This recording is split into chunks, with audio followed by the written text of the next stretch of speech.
Eagles! What an absolutely spectacular 4th of July holiday. Anytime that you get a chance to spend time with family, and anytime you get a chance to have some food, sit out by the pool, no one harassing you, my type of day, man. And my type of holiday. Hopefully everybody's charged up. Hey, we never do this, by the way. 22 days to the start of training camps, July 27th. It's absolutely insane. We are right here, right around the corner. It's amazing. I mean, we are packed. By the way, for the rest of the week, Pete Rose tomorrow. Chuck Todd will be on with us on Friday. Bobby Valentine, Seth Joyner are all going to join us over the next couple days here, which is absolutely insane. And on top of that, get this. We're trying to get Kirk Cousins on the show on Thursday, so it's absolutely remarkable. I couldn't think of anybody better to open up the show after a 4-day weekend. Now, she doesn't work 4 days through the holidays like this. Joy takes off time during, like, normal time when people are working, but during the holidays, she is always on the tube. And by the way, I think she should be up for that Undisputed. Speak for yourselves, very own and our dear friend, Joy Taylor joins us now here to open up the program. Joy, how you doing? I'm good. You're right. I do take off when everyone else is working. But on holidays, I'm going to be on air. You always work, Joy, during the holidays. I always see you. Joy, I said this to Michael Irvin the other day. I said either you or Joy should be Skip's side co-host in that Undisputed. Joy, have you, before we get going into the questions about the Eagles, have you been shocked on where you are right now and how fast this thing is going for you? My career? Yeah. I feel very blessed. I mean, I don't know if I would say shocked because I know it feels like yesterday for us, but I have been in the business since 2007. So I'm not that young pup that was answering phones for you and booking guests. That was a long time ago. It doesn't feel like that long ago, but it kind of was. What year was that? That was 2012? That was 11 years ago. Dan. Let me tell you a quick story of Joy over at Dolphin Camp. Every time she showed up, she would go around, grab everybody. She grabbed Nick Saban. We're sitting there, and I'm going like this. I'm sitting here, and I'm thinking to myself, she's just going around. She knew everybody in the organization. Joy, I mean, going out there, sweating our baguettes off, and then seeing where you are now, seeing everything, it's just been a remarkable ride for you. And by the way, I shouldn't have said shocked because I'm you know me, I'm not shocked in anything you do, but I'm shocked that you've knocked down as many hurdles as you have. Maybe that is more appropriate because you know the hurdles you had to get over. Yeah, I mean, it's a crazy business, you know that, and I've been really lucky to work with some amazing talent over the years that I think have really helped prepare me for where I am now. I will say the only thing I do not miss those Miami Dolphin training camp days. Listen, there's no way to dress appropriately for that training camp. I'm like, sorry guys, I'm wearing shorts. It's 98 degrees out here. How did you do training camp as a Miami Hurricane? I don't understand how people do physical activity. I'm sitting there like pecking away on a computer under a tent, and it's the most miserable experience. How do you actually work out? Let me say this to you, Joy. When I first got down from the Northeast and I got down to Miami, I called my grandfather up after my first week of training camp with the Hurricanes. I went like this. And then even with the Bucks, I just went like this. I said, I got to quit. There's not a chance in hell that I can go through this. And my grandfather said something that really stuck with me. He goes, well, just think about this in November when those big fat asses come down from Notre Dame or Michigan or Oklahoma and have to play you guys at 1 o'clock. I was always like, hey, me and Jerome Brown to be like this, Joy. Hey, pretty hot out here, isn't it, big boy? South Beach flu. South Beach flu will get you. It is an advantage that those South Florida teams have, but man, it is hot out there. Absolutely. Joy, let me get into the Eagles here. I've been saying this about Jalen Hurts. I think elite means that you have to be doing it for an extended period of time. Over the last 3 years, this is what the Eagle fans in Philadelphia, and this is where we're based, have thought about him. One, they hated the pick. The next year, they weren't sure. Last year, he was great. All three emotions in all 3 of the last years. How do you look at Jalen Hurts? So I would tend to agree that to be in the elite space, you do need to have a pretty solid body of work. I would say at least 2 years of that level of play. I kind of went through the same emotions. I was never sold on Carson Wentz. He was too erratic for me. He wasn't consistent enough. His talent level, obviously, had a very high ceiling, but he had a very low floor to me. So I didn't hate the pick, particularly where he was selected. He obviously had a lot of talent and leadership ability. I wasn't sure about him after the second year, like everyone else in Philadelphia, and now I absolutely love him. So I think he's the future. I think for me, I saw enough last year of him on the field, but also the intangibles for that position that we know he has. To me, sometimes you get guys in that position who have this burst of success and they make it really deep in the playoffs, or they, have this big statistical season, but they don't really have that essence of getting better every year. And Jalen does. Jalen has gotten better every year. And that to me is a sign that he can continue to grow. I know people say, they still want to see him do it without that, the talent around him. I don't really like the talent around him conversation to go too far. Some guys have a lot of talent and it's obvious that they're able to use that talent. They're not maybe the best player on the offense. I don't feel that way with Jalen. So I would feel very comfortable if I'm a Philadelphia fan with paying him and having him be in that position for the future, because he's gotten better every year and he cares about getting better and he cares about winning. And he's a leader in that sense, as well as being a leader on the field. And I think that's what's encouraging about him. So I think he'll continue to get better. And I feel comfortable calling him an elite quarterback. And I think he's the best quarterback in the NFC. How about this too, Joy? Every single guy that was on that offense a year ago had a career year. A.J. Brown, Devontae Smith, Goddard was on his way at tight end to having a career year until he ended up getting hurt. Even Miles Sanders had 1,300 yards. I mean, here's a quarterback that didn't throw for 4,000 yards. You would not say that, in the realm of it, when you're looking at the other big guys around the room. They did win 14 ball games. They got to the Super Bowl. They won the NFC, and everyone around him got better. And to me, that's the true essence of what a guy is all about, making the guys around you better. I mean, A.J. Brown was good, Joy, in Tennessee, but 68 catches. Last year he had 90 catches, 1,500 yards. I mean, that's got to be because of Hurts. And we got to see what they looked like in that offense without him when he was hurt. Everyone was ranting and raving about, the offense put up all these numbers. And like, what did you watch? Because I watched a completely different game. We got to see how valuable he was to that offense when he was injured. So that is also encouraging to me, because although it was unfortunate and it probably ended up costing him the MVP, your replacements, if you stay at the same level and you're winning games at the same count, that should tell you how good and how valuable you are to that offense. And we got to see that. The Eagles lose both coordinators, Joy, offense and defensive coordinator. Now they got 2 new ones in there. Do you still believe that they're the team to beat in the NFC, not just the East? Yeah, I'm kind of an organization nerd in that too. I think we tend to overlook those kind of changes within organizations and how much that can disrupt things. I tend to think that they have enough talent, and obviously they still have the same head coach there, that they can overcome those kind of changes. And of course, if you're really an elite team, you will be able to, because this is what happens when you start winning, is you start losing coaches. That's the name of the business. Start winning, then they poach your coaches. That's how it goes. So it is an actual sign that you're doing well when you start losing guys off your coaching staff and they're getting promotions.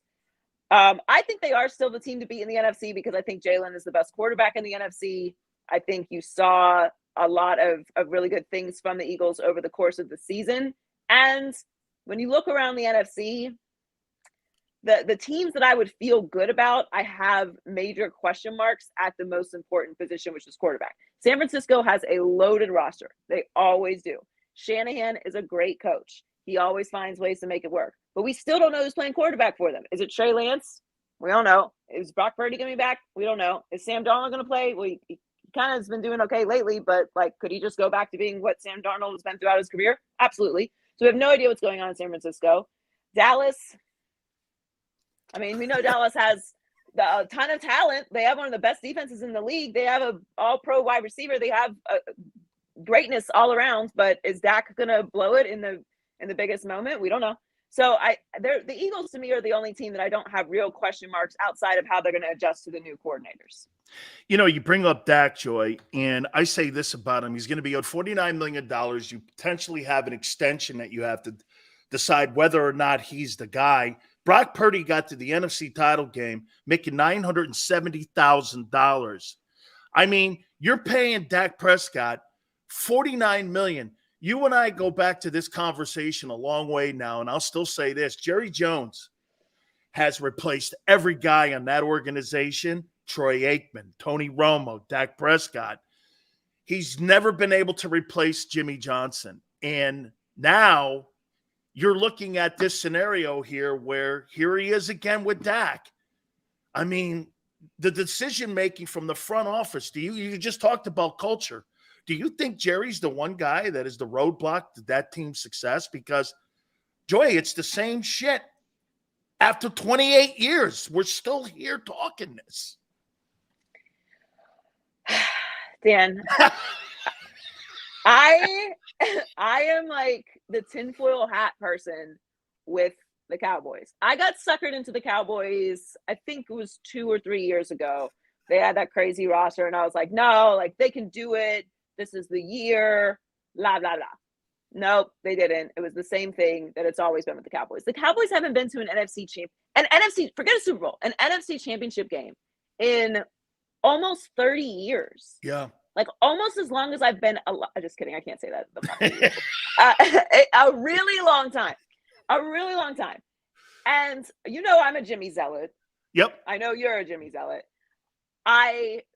I also am an organization nerd. Like I said, like I think that structure and culture matters. I think Jerry Jones is the greatest businessman that has ever owned any sports organization, period. They are worth more than any sports organization in the world. In the world. That includes all the European soccer leagues. Like at anything you want to throw in there, it doesn't matter. The Cowboys are bigger. They're bigger brands. They're worth more money. And I think that when it comes to the entertainment side of the business, no one comes close to Jerry. He is in a league all his own. But I do think that there's something about the structure of the Cowboys that keeps them from getting to that next level. And like, until they get to the NFC Championship game, I'm right. Like, there's just something missing there. And you look at the defense, it's like top to bottom, it's crazy talented defense. You look at the talent that they've had on the offensive side of the ball at receiver, at running back. You look at the offensive lines that they've had. It's like, what is it? What is this thing?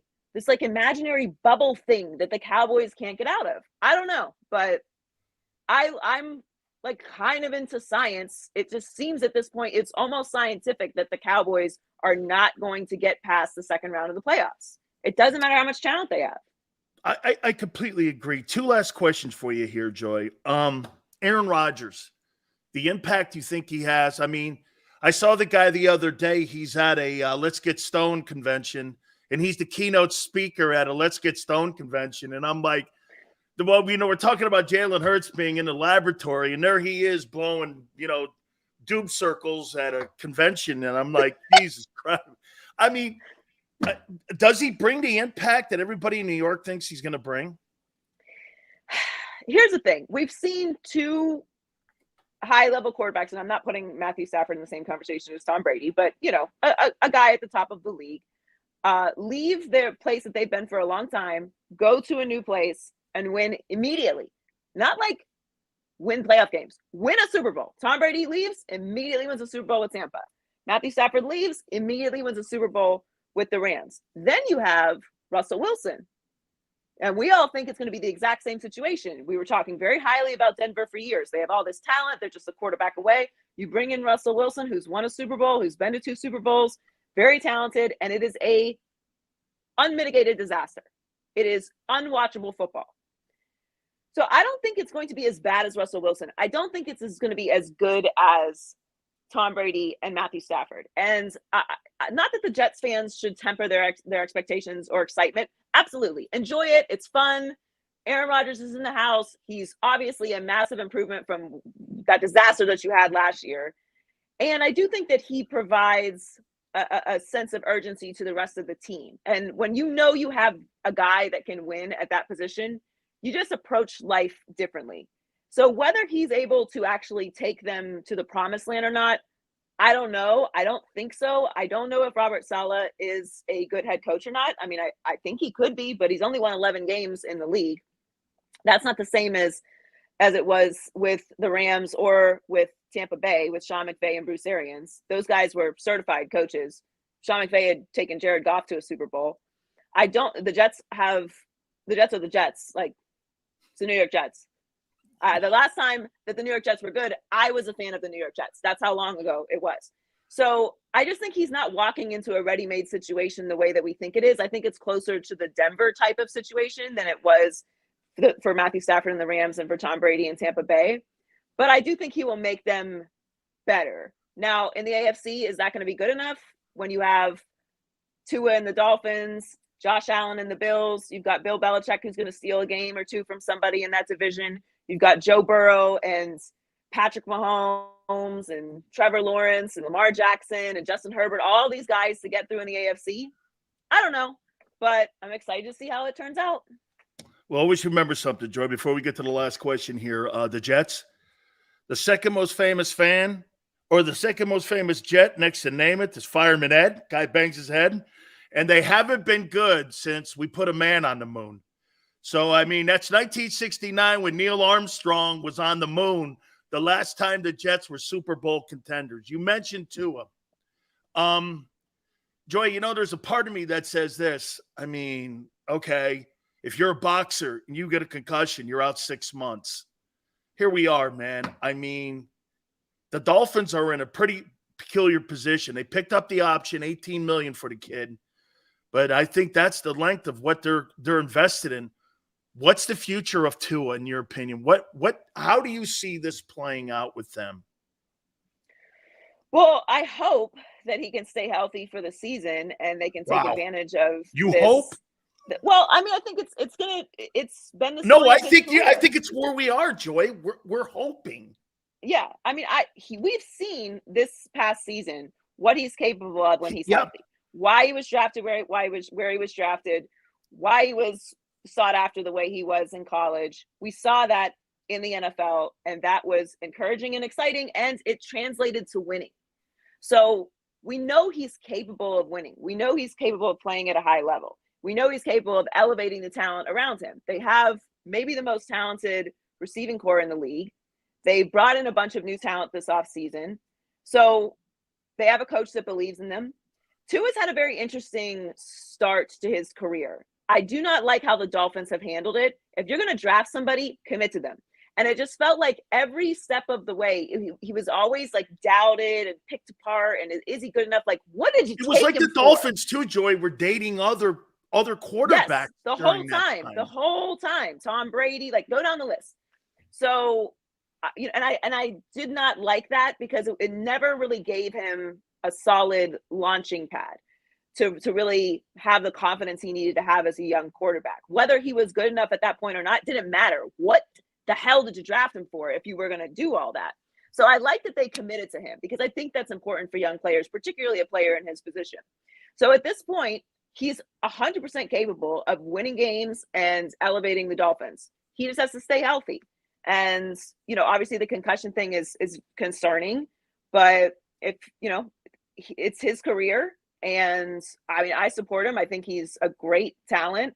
I love what the Dolphins have built around him. I love the relationship he has with Mike McDaniel. So, there's a lot of teams this year that on paper are very interesting, and the AFC is going to be a gauntlet. But if they can stay healthy, I don't see why the Dolphins aren't a contender. Me too. Joy, I know you got to roll and you found time. You squeeze me in for all the work that you're doing right now. I can't thank you enough. And boy, I'll tell you what, like I said at the beginning when we started, um, I shouldn't have used the word surprise because we all saw it day one, or some of us did.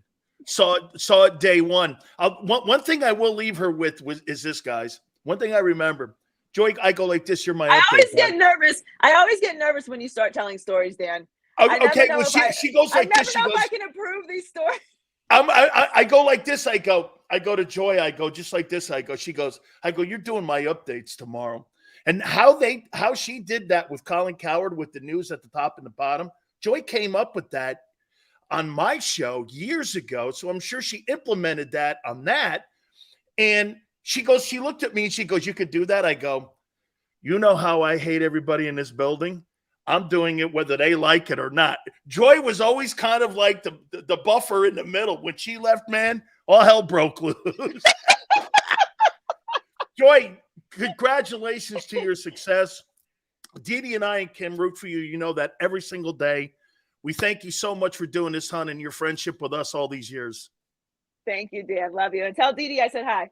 You bet. That is the great Joy Taylor. Speak for yourself. Don't forget on Fox. You can catch her. She's out there each and every single day. I think her and Michael Irvin are probably going to be up for Undisputed. So, yeah, man, hey, there's too many stories. That's right, because Joy goes, oh, my God, please, nothing that could get me in trouble. So, all right, we'll reset.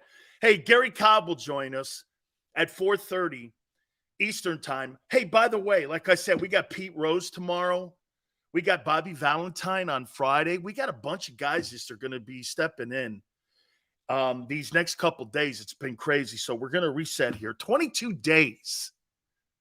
22 days to training camp. Dude, we're 3 weeks away from getting this thing going and the start of the 2023 season. This is fantastic. Twiz, you did behave. I'm very shocked. Some of you guys, nobody was over the top tone. I love the fact that you guys behaved yourself. That means, I promise you, I'll keep bringing Joy back if you behave yourselves. James, thank you. I'll keep bringing Joy Taylor back. If you guys behave, you guys were chill, Tony, you guys were chill. So I feel pretty good about that, right? Everybody behaved themselves, right? The chat almost fell out of their seats when Joy came on. Well, I promised you, if you behaved yourselves, like I said, there's only one guy that we've banned from the program, and it wasn't really me, it was my aunt. Lady Dykes is the only guy that can't come on anymore. Okay, it's the only guy that can't come on any longer. So we are mature sills. Really? Shit. From the host down to everybody in the building. There ain't a guy in. Tone's the most mature guy in here. Okay? Right? So, hey, that was really cool, man. Joy's kicking ass. Thanks, Barb. I really appreciate it. What did we... No! Mr. International, Joy Taylor was just on. That's all. All right. As I said, 22 days until we get to training camp here. I want to say this to you before we get going, because I'm going to talk about the Washington Commanders. That's week 4's opponent. We've been kind of going over some of the teams that they're going to play. So let me get this right. The National Football League decided to turn around over the holidays and blame the Philadelphia Eagle players for the type of footing that they used in the Super Bowl. How absolutely pathetic can you get that you would blame football teams for shitty surfaces? So let me get this right. The Eagles play on different surfaces all throughout the year, have no footing issues. Now I know it was a problem, and I am going to make it as an excuse. And by the way, maybe Kansas City didn't play their best game too. Remember something. This is a 4-point ball game. This isn't like a blowout where one team completely dominated. Maybe one slip here, one slip there. You don't know.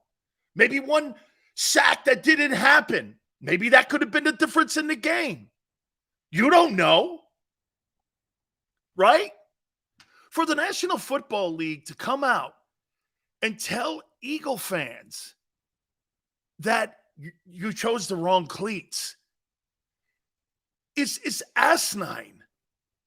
Are you trying to tell me a National Football League player who's played, how many years do you think, if you've played 5 years of NFL football, how many years of football have you played from the time you were 10 years old till the time you're 25?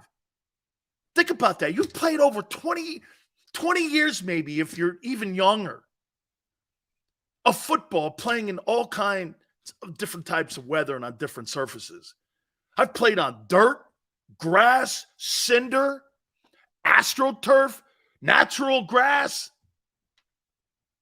the budded turf. I've played on it all. I know what the footing is. And you're going to turn around and tell the Eagles, no, that was you. Man. I mean, what a lame-ass excuse for the failure of putting together a football field that was not conducive and not respectable for a game as big as the Super Bowl. I thought that was really stupid, man. Leave it alone. Now you're just going to start really just firing all this shit up. You were incompetent. You see how the National Football League doesn't like to admit to failure?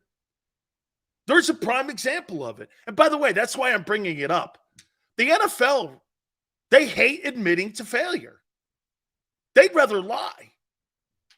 That's a prime example of lying. I mean, well, it was the players' fault. Of course it was. Just like everything else, it's the players' fault. It's the equipment managers who are trained professionals and make a killing doing that didn't have the understanding of your shitty turf. The Philadelphia Eagles have every right now to complain because the NFL threw darts at you. You have every right to fire back and challenge that comment from the league. I'm not saying it would have been the outcome of the game, but you're freaking lying. And every Philadelphia fan knows it. I don't give a shit about the Chief fans here. They won the game. They're going to be cool. But if they had lost the game, I guarantee you they'd be bitching the same way.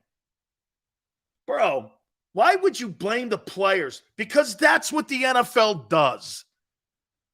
That's what the NFL does, man. They constantly lie like that and blame the players. You can't be any shittier. You can't. Can't be any shittier, man, than what that was. Blaming the players for the footing. Okay?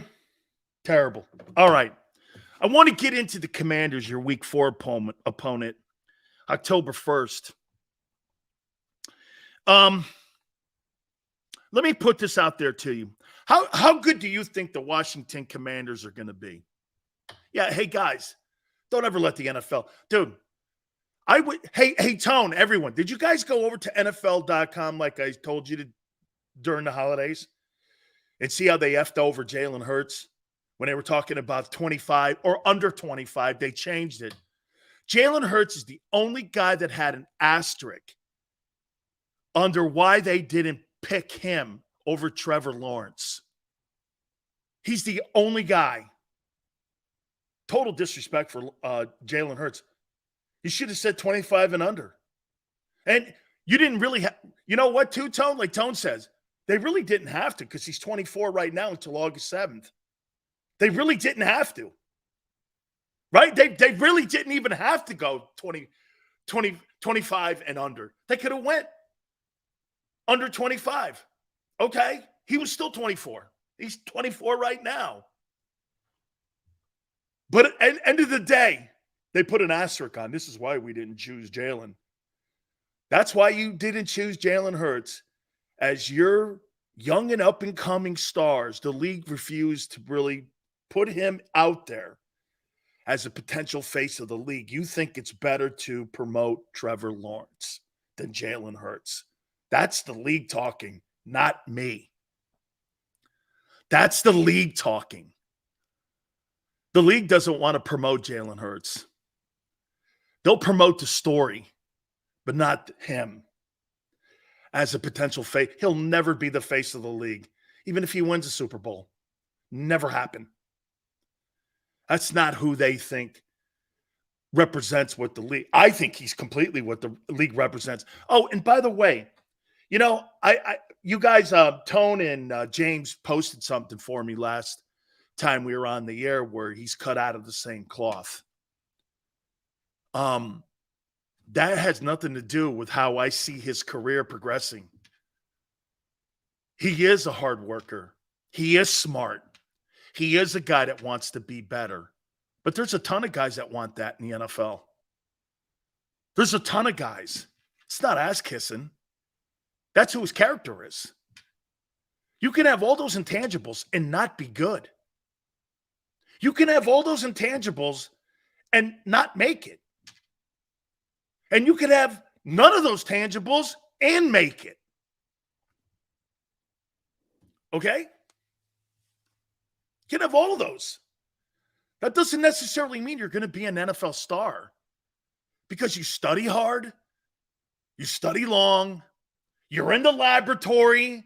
That doesn't mean you're going to be an NFL star. Look at how fast the Roman candle was for Carson Wentz. Carson Wentz was a shooting star. Man, it came and it went. There's a ton of careers in NFL history that have been exactly like that. Like a Roman candle, came and went. That's Carson Wentz's career. That doesn't necessarily mean you're going to be a star in this league. Okay? Still, some of your guests make your show even better, if that's possible. Thanks, Sills, for giving Philly different voice. Oh, absolutely. Philly for Ford, thank you so much. You know what's funny, too, Philly? Tone goes like this. Where do you get these guys from? Like Chuck Todd wants to come on. But don't give me your political spin. But Chuck Todd is a friend of mine who went to school with me at the University of Miami. So, and like many of you out there who judge a person by their politics or their affiliations to religion and politics, I don't. I don't care what your religion is or your politics.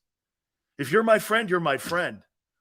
Hey, you know what's funny? I had a guy tweet me, you think Jerome Brown would be my friend today?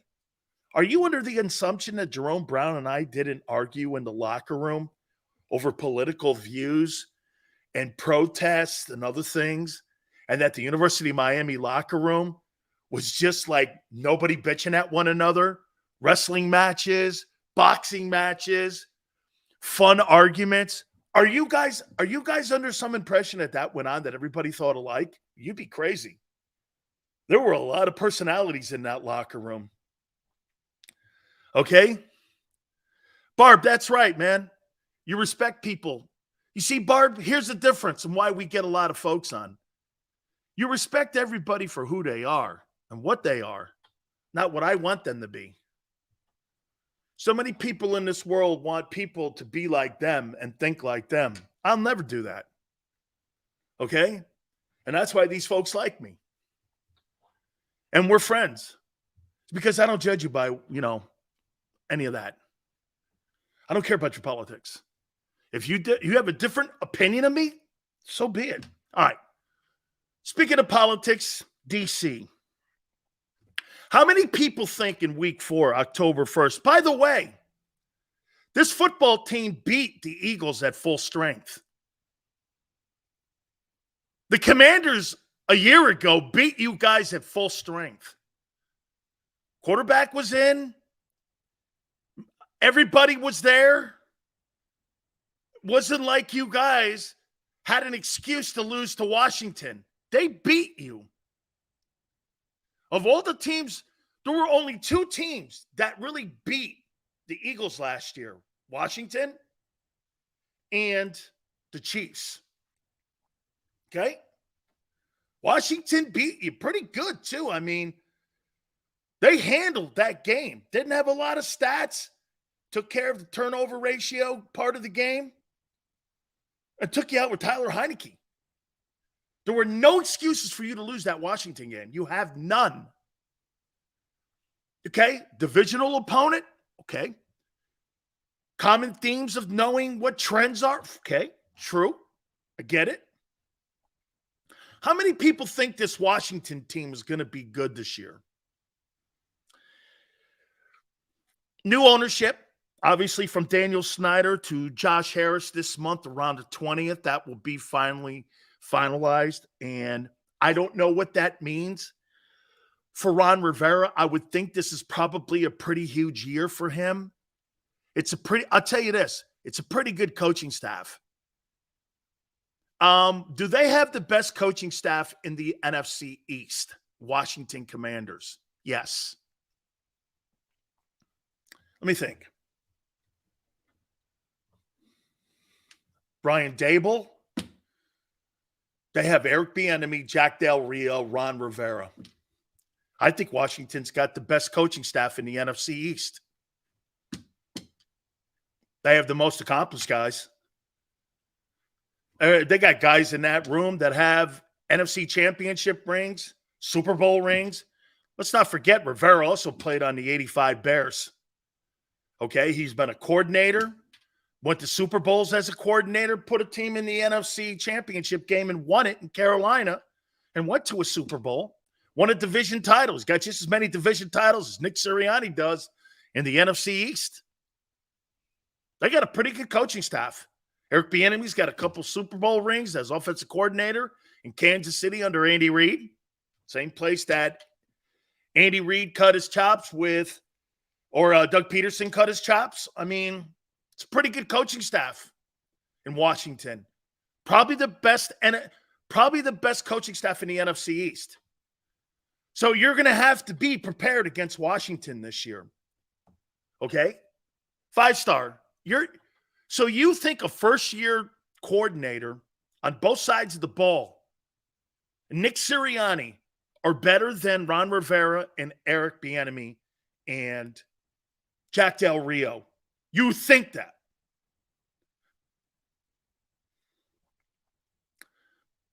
Jesus. Tony goes, Eric Bieniemy, though, is sort of an unknown. That's the whole argument for him not being a head coach. Wasn't that the argument when Doug Peterson was in Kansas City when he got the Eagle job? Angelo, appreciate it. Thank you so much, my friend. Simona State. Thank you. Thank you. You are correct. Washington's got a pretty good coaching staff. Let's just end it there. The Carson Wentz experiment failed a year ago. Now they're down to Sam Howell, Jacoby Brissett. Man, is that better than San Francisco? Sam Howell, Jacoby Brissett? I mean, Jacoby Brissett can win games. Okay? But Jesus, Sam Howell, really? Defense is really good. Front four's back. And they have some components on the defensive side of the ball, Washington. This is all going to come down to the quarterback play, though, in Washington. I personally agree. And the Commanders are going to have to get quarterback play. Do they make the playoffs? Probably not. And that'll probably cost Rivera his gig. And I could see Eric Bieniemy taking over as head coach. Okay? So, I mean, Washington, if I were going to put a number on Washington, 7-10, I think they have talent. Now, if we get a surprise from the quarterback play, they could make the playoffs. But it's just such an unknown on what they're going to get from that position. And it's been that way. You want to hear this? It's actually been that way in Washington since Kirk Cousins has left Washington. They have not gotten stability at that position since Cousins left. Washington's not been able to replace Kirk Cousins. They've not been able to replace him. You know, that goes to the point of how good that kid is, Kirk Cousins. Washington hasn't been able to defend it. And the fact that they haven't been able to get good quarterback play. They just haven't. Now, it's funny that we just talked that way about the Washington Commanders. How much pressure's on this coaching staff this year? A lot of turnover. There are a lot of blinking lights in Philly. Follow me when I say this. There's a lot of blinking lights. And what I mean by that is coaches are new. The depth's not really there, especially on the defensive side. Here is really an overview of the Eagles. Man, that offense looks good. Let's start with the good. Man, that offense looks good. Hurts' decision-making is probably going to be better than it was a year ago, clearly better than 2 years ago. Can A.J. Brown put another year together like that, back-to-back? Will Devontae continue to improve? What's Goddard going to look like with a full year in this offense? Could he be the star? What's DeAndre Swift's role going to be? Those are all good questions, but they're not negative. You know, obviously the right guard, who's taking over for Seumalo, who's going to be a loss. Are you going to be able to get some of the offensive production that you got out of Miles Sanders a year ago from your collection of running backs? Okay, right? Those aren't like going to cripple you, though, those moves. The right guard being lost is a big deal. It's a big deal. The running back, because you have that offensive line, could Swift be an 800 rushing guy and a 500, 600-yard catch guy? Yes. Could he kind of equal up all the yards that Miles got? Yeah, and maybe some help too with Gainwell. You probably are going to be around the same room. So it's not really a cliff dive, you know, that you're falling off a cliff here, losing Sanders. Seumalo will be, but I think you've got enough depth and you've got an offensive line coach that can plug that dam. So you're good there. The coordinator loss, I'm not so much all twisted up over that because, you know, RPO is a different style of offense. The quarterback really is the guy making the decisions. He's the guy really that's your play caller and decision maker in game. So you're not really looking at the offense going like this if you're the Eagles. Okay? On the other side, though, you're going to need coaching. You're going to need coaching. And I would say this to you. What do you do in the exhibition season? Do you play your younger guys? Do you play Nakobe Dean? Let me ask you this, Yale. Tone. So a guy who's never really played NFL middle linebacker, he's not going to play any exhibition ball? And you're just going to plug him in the opening game versus the Patriots, who are going to try to do everything to confuse him. You think that guy's going to outthink Bill Belichick? That would be a mistake. He'll have that kid's head on a swivel the same way Andy Reid had your corners and your safeties on a swivel in the Super Bowl. Do you play him? Do you play Jalen Carter and Jordan Davis in the exhibition season? These guys need reps, game tempo reps. Proven guys shouldn't play, says Ty. Yeah, look.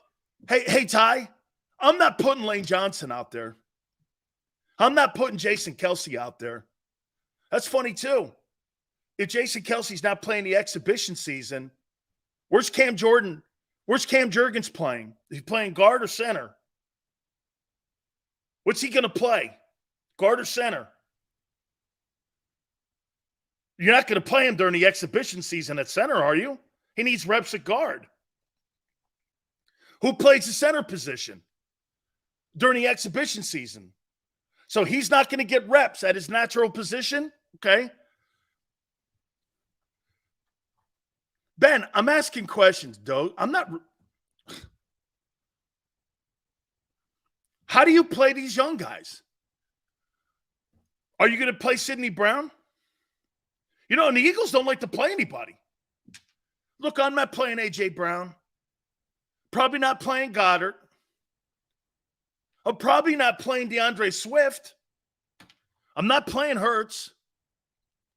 Okay? I'm going to get more of my mental reps in the team combination practices, the organized team practices with other teams. That's probably where I'm going to get more of my evaluation on those guys because it's a controlled environment. Okay? That's kind of more of a controlled environment. So you're going to need coaching on the defensive side of the ball. I'll tell you what, I'm going to make a prediction here to you. Those defensive coaches on that side of the ball got 10 times more pressure on them than the offensive coaches do. Jalen Hurts needs guardrails. Jalen Hurts just needs to have someone in his ear helping him look at the game in case he missed something. They don't need him really being told where to go with the ball. Jalen's going to make that decision. On the defensive side of the ball, you're going to have to put a scheme up that's conducive to being inexperienced.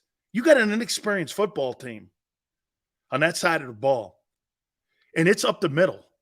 So I'm going to run the ball right at you until you prove it.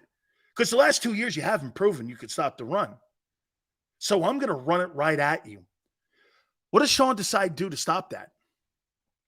Your tackles get knocked off the ball like they have the last 2 years. You've been down between the middle and the back end against the run the last 2 years. You're not very good at it. Okay? You're not very good at it. And you're going to be playing against better quarterbacks who do what? Better play action. Okay? Plus, you're going to be looking at play action here. These quarterbacks are going to be pretty decent. I'll tell you that Patriot game is going to be a great test because what is New England? New England runs the ball. They're going to run the ball. You know what? They could have 38 running attempts in that game because you know what their key is going to be? We're 21 days out from training camp. Let me tell you what the New England Patriots are doing right now. They're going to have 38 attempts in that game one. They're going to keep that thing in third and short if they can. They're going to go to tight ends. They're going to want to get that game into the fourth quarter, and they're going to want to try to beat you in the fourth quarter like they almost beat Brady when he went back up to New England, and it was off the goalpost. Remember, Belichick almost beat Brady a year ago, early, before all those injuries happened with the Bucs. Was off the goalpost. He almost beat him with that shitty Patriots team. Okay? They got a pretty good young running back up there. I can't think of him who he is right now. Okay? But that's going to be a great test. It's going to be Sean Desai versus Bill O'Brien. Okay? All the running backs should play. Let's be honest. Probably. I'm good with that. Oh, that's nice, 4x4. Thank you so much, man. If we really watch and listen, Dan Sileo by himself for 3+ hours of content is one of. Hey, thank you, man. Thank you very much. You know what? Hey, I think I was born just to be a big mouth. Patricia's going to be very instrumental in the game preparation against New England. So again, what coach do you think is under the most heat here? I think it's Desai. I do. As he gets ready for training camp, who do you play in these games? Who do you want to see? I want to see sit here. I'm going to put that down right now. Here's who I want to see in exhibition football if I'm Sean Desai. Okay? If I'm Sean Desai, I want to see Nakobe Dean. I want to see Jordan Davis. Do I need to see Josh Sweat or Hassan Reddick? I don't need to see Reddick. Do I need to see Sweat? Probably not. Probably not. Do I need to see Milton Williams? Yes. Because he might be my rotation guy. I need to see Merle play. I need to see Sidney Brown play. I don't need to see any of my starting corners play. I want to see Avonte Maddox play. And I want to see Avonte Maddox play at the corner position. I want to see Maddox at the corner. I want to see a Reid Blankenship too.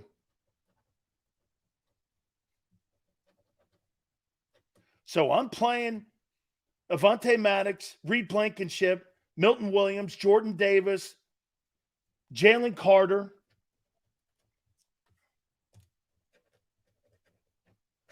Probably, I'm playing these guys probably 2 games.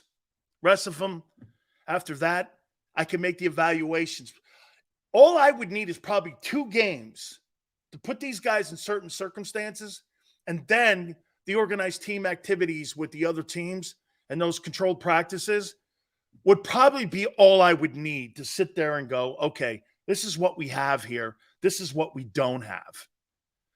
Because those coaches right now, I don't think the coaches even know what they're going to run right now. You don't have enough linebackers even to go to camp. By the way, we got a list of some of the free agents that are still out there. But, dude, your linebacking core is so inexperienced and not good. And remember, that means the pressure's on the tackles. And if they're new faces like Jordan and Jay, so you have Jordan Davis and Jalen Carter in there. Okay? And they start running complex blocking schemes on them. And they get pushed off the ball, which they did a year ago. And your linebacking core is the worst part of your entire team. Get this. Your linebacking core is worse than your running back room. That's the worst part of the Eagles is your linebackers. They are your worst part of your team. I'm good with Swift. Okay? And I'm probably good with Gainwell, those 2 guys. Okay? I'm probably good with those 2. I'm all right. That's not tremendous. Okay? I like Swift. Can he stay? All that. I'm not going over that. But the linebacking room is atrocious. The linebacking room also tells you a little bit about your special teams, too. Because if you're not very good at linebacker, that means usually your special teams is not very deep. And they're not. So they don't have people on the practice squad they could just elevate into putting on the big club and get you ready for Sundays. Eagles are terrible at linebacker. Okay? James goes, still y'all doing pretty good on making it rebuild.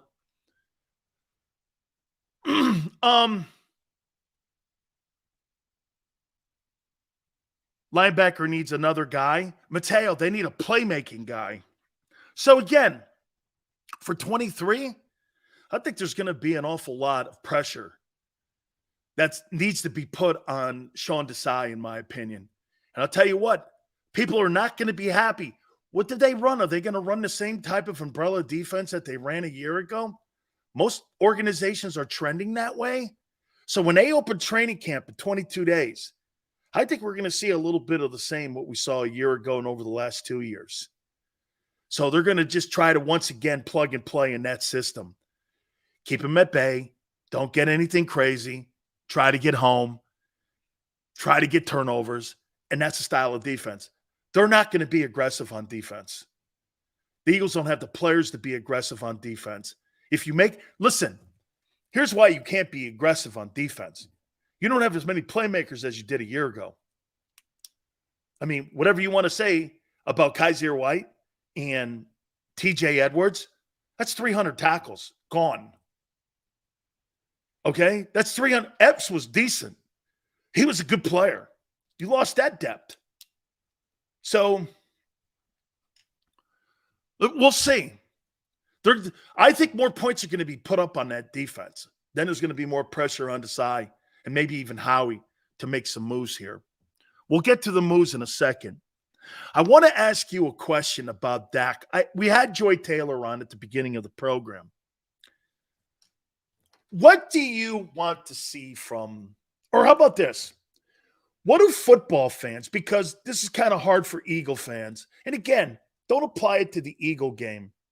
What do you want to see from Dak Prescott in 2023? What do you want to see from him? What would be a successful season for Dak? Look, do I think they have to win the Super Bowl? No. No, I don't. What do you want to see from Dak Prescott to make it so Jerry Jones feels good about himself starting a contract extension conversation with him? What do you think the Cowboys have to see from Prescott this year? Getting to the championship game? Him making it to the NFC title game?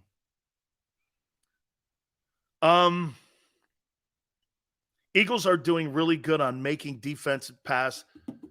It's the rushing. Hurts is great with that. Win big games. Yale, anyone. What do you think the Cowboys need to see from Dak Prescott in 2023?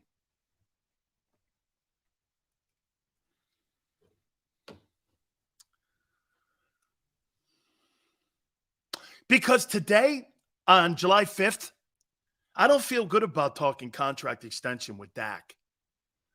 I don't feel good about it. I feel like I'm being forced once again into it.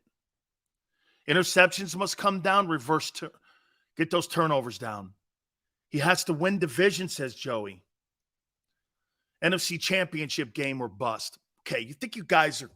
Here's what I want to see from Dak that gives me hope.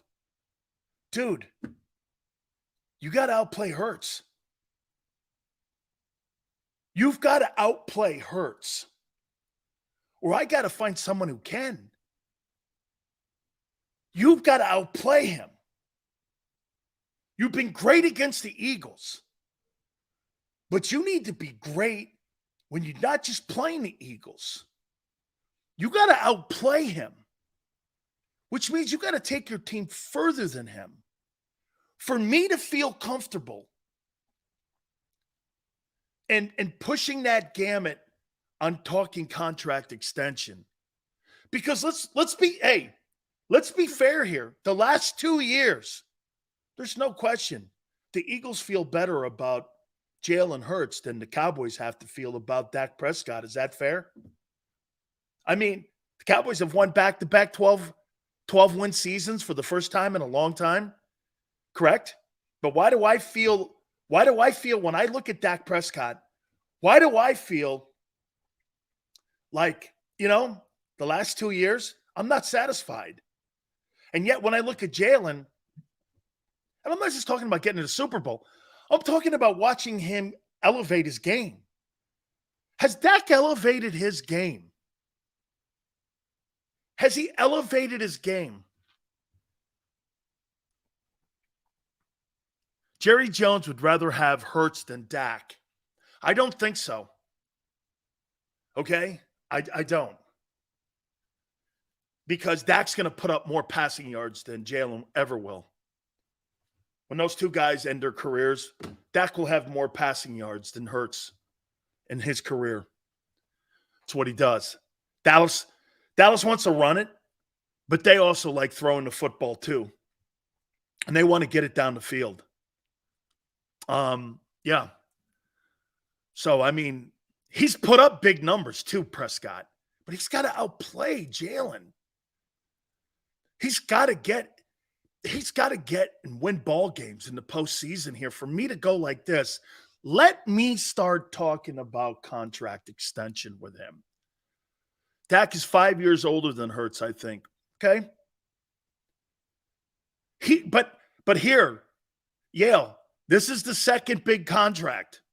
We're talking about at the end of the year, he'll be going into his final year of his deal. Do you start?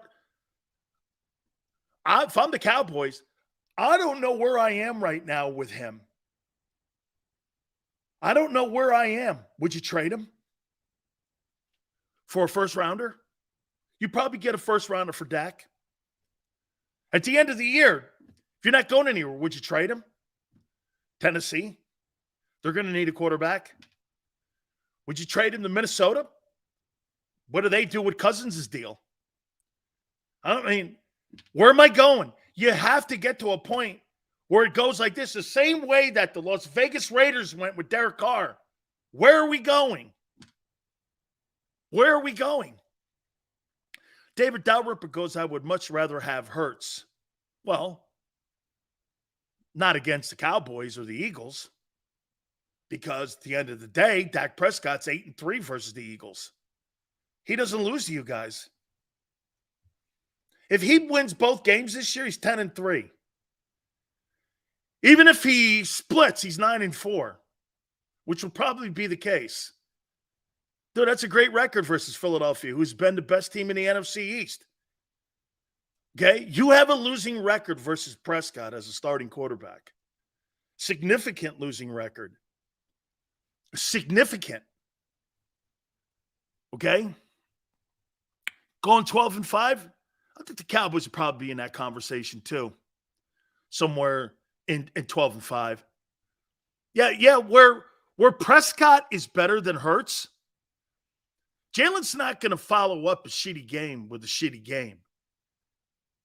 Okay? Or follow up a great game with a shitty game. Jalen stays kind of right here.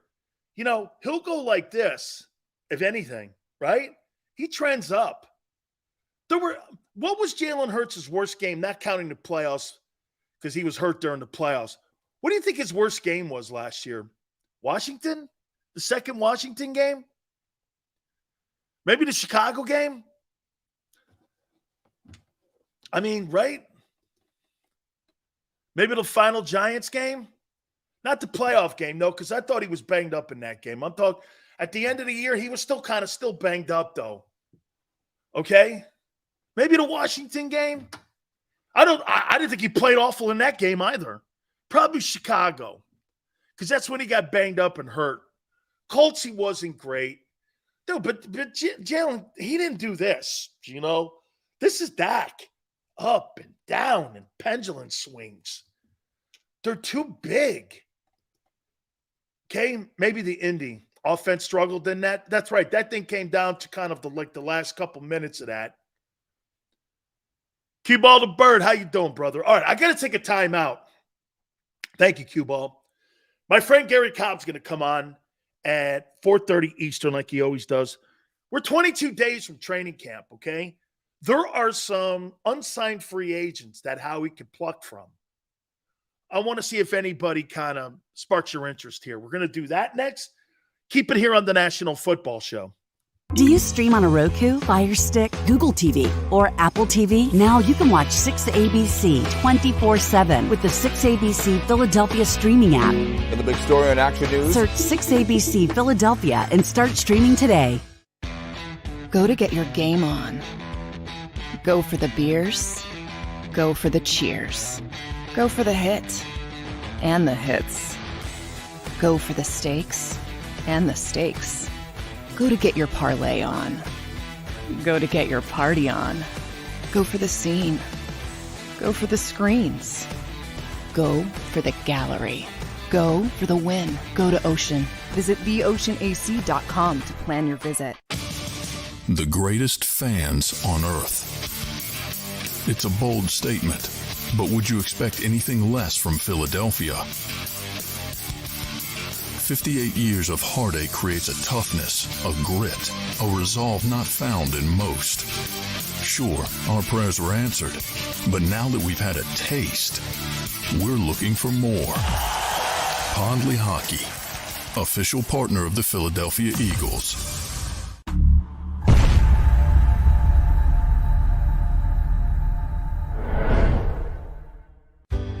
Go passionately. Go fearlessly. Go confidently. Go Birds! Go confidently towards your goals with First Trust, Philly's hometown bank for nearly 90 years, and the official bank of the Philadelphia Eagles. We're focused on getting you over the goal line. So go with conviction, go with trust, Go Birds! and go forward with us by your side. First Trust Bank, the official bank of Philadelphia Dreams. Oh, and go Birds. All right, did you know I was the Mommy Slam Dunk Champion? Really? Yes, really, don't sound so surprised. Let's see it. Oh, you're ready. All right, here we go. Let's hear the crowd. So go to right, I go to left, fake a mom. Mama, go up, mama! She did it. Again? You can't avoid gravity, but United Healthcare can help you avoid financial surprises by helping you compare costs and doctor quality ratings. United Healthcare. Uh-huh.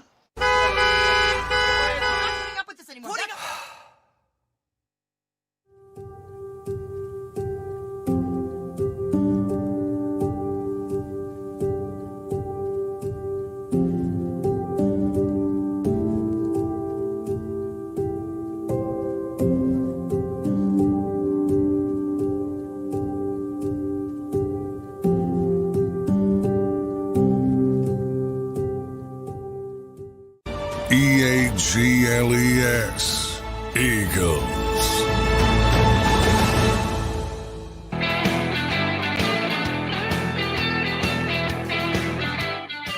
Rick Sills National Football Show, Cobb at the bottom of the hour. Don't forget this week, too, Pete Rose tomorrow. And we'll talk to Bobby Valentine. That'll be on Friday. Believe Seth Joyner's going to try to pop his head in, too, somewhere over the next 2 days, too. So we appreciate everybody. Hopefully you had a great 4th of July. You know the cool thing? And from my house, I get a chance to watch fireworks because we're kind of a little bit high up, and I get a chance to watch fireworks. My wife and I were watching fireworks last night. My kid kind of went out. She was over at her friend's house. She came back, man. What a great time we had. Hopefully you did too as well, getting together and kind of recharging yourself as we get ready. 22 days out from training camp here. By the way, real quick before I get to some of the free agents that are out there for Howie to take a look at, Michael Vick made an interesting comment. Said that when everything is said and done, Andy Reid will have a better legacy than Bill Belichick. Personally, that's a preference, not a fact. It's just not facts. Belichick has 8 Super Bowl wins, 2 as an assistant, 6 as an NFL head coach, both records. He's 34-17 in the postseason. Andy is 65. He'll never touch that record. He's won 22-16. He's 2-2 in Super Bowls. Bill 6-3 in Super Bowls. Drafted Brady, Jacoby Brissett, Matt Castle, all guys who were starters. Garoppolo, many of those guys won division titles. Wasn't just Brady he drafted. So, you could give him shit for what's happening over the last couple years here in New England, but don't most organizations? What happened to the Philadelphia? What happened to the Philadelphia Eagles after you guys won the Super Bowl in 2017? Didn't your organization fall apart? You're making it sound like that's unprecedented what's going on in New England. Your football team and organization fell apart so much that it resulted 4 years later in a 4-win season. So don't make it sound like what's going on up there in New England is something that is driven by Belichick. It's not. For 21 years, they had the personnel, the quarterback. The 1 year Brady got hurt, they did go 11-5. Okay? They did go 11-5. think the Dolphins won it that year with Chad Pennington.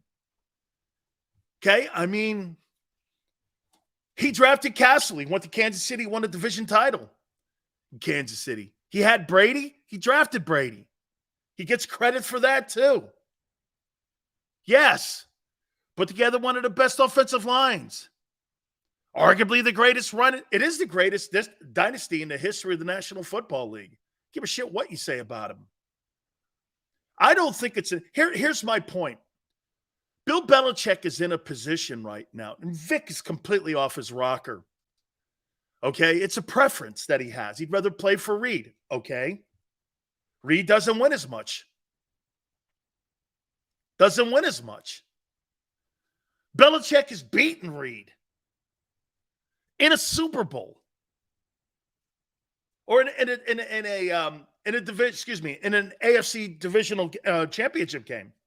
He's beaten him, and he's beaten him in a Super Bowl. Okay, I mean, head to head, he's been better. So it's more of a preference. What Belichick has done, he can't. Dude, nobody's going to look at Vince Lombardi and the time that he had that 1 year in Washington and go, that diminished anything he did. Now, I think the more layers that he stays, I think you can write more shitty commentary about him, and it gives people more ability to extend it, because what you don't want to do is get too many chapters at the end that look bad, and people are limping home for what and how people see them. Okay? Like, look. I'll tell you what Phil Jackson did. Phil Jackson completely solidified the fact that he's a great coach. He's not a great basketball man. Michael Jordan is the greatest player of all time. He's not really a good NBA man like Jerry West or Pat Riley. Those two guys were defined on who they were. A great coach and a great player. That's all they were in the NBA. That's it. They were nothing more. When they tried to step out and tried to step into something in an arena they weren't common to, being the president of the Knicks, running the Knicks, he couldn't do it. When Jordan tried to be an owner, he was terrible. He was terrible. That's it. Hey, but it's okay. You were defined. Phil Jackson defined himself, and so did Jordan.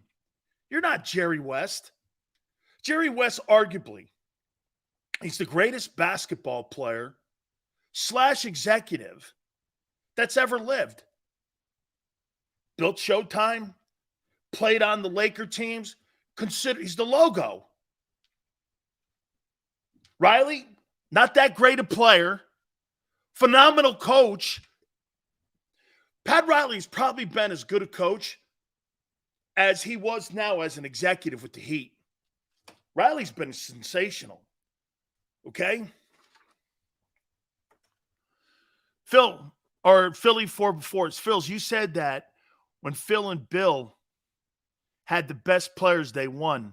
When they didn't, they lost. It's true. Okay? It was an organizational thing. Absolutely. Phil Jackson won because of Jerry Krause.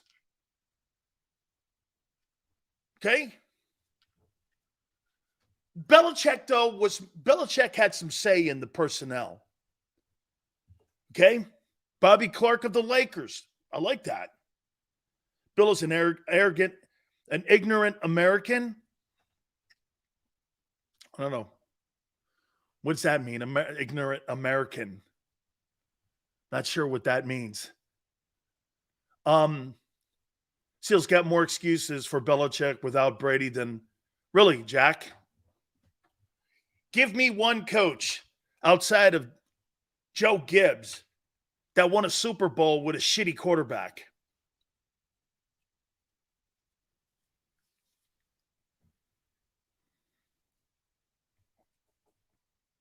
And by the way, did Bill Parcells ever win a Super Bowl without Belichick on his staff? That'd be no. Never won. So when you want to do that, Parcells was never a Super Bowl champion coach unless Belichick was on his coaching staff.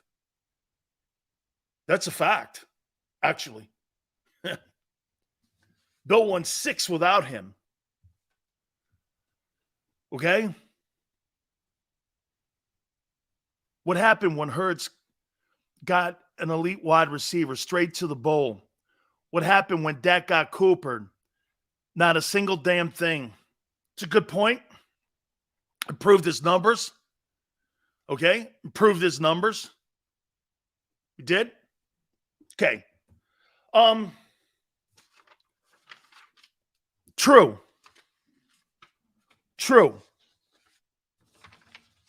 Okay. Also, one thing before, again, Gary Cobb, bottom of the hour.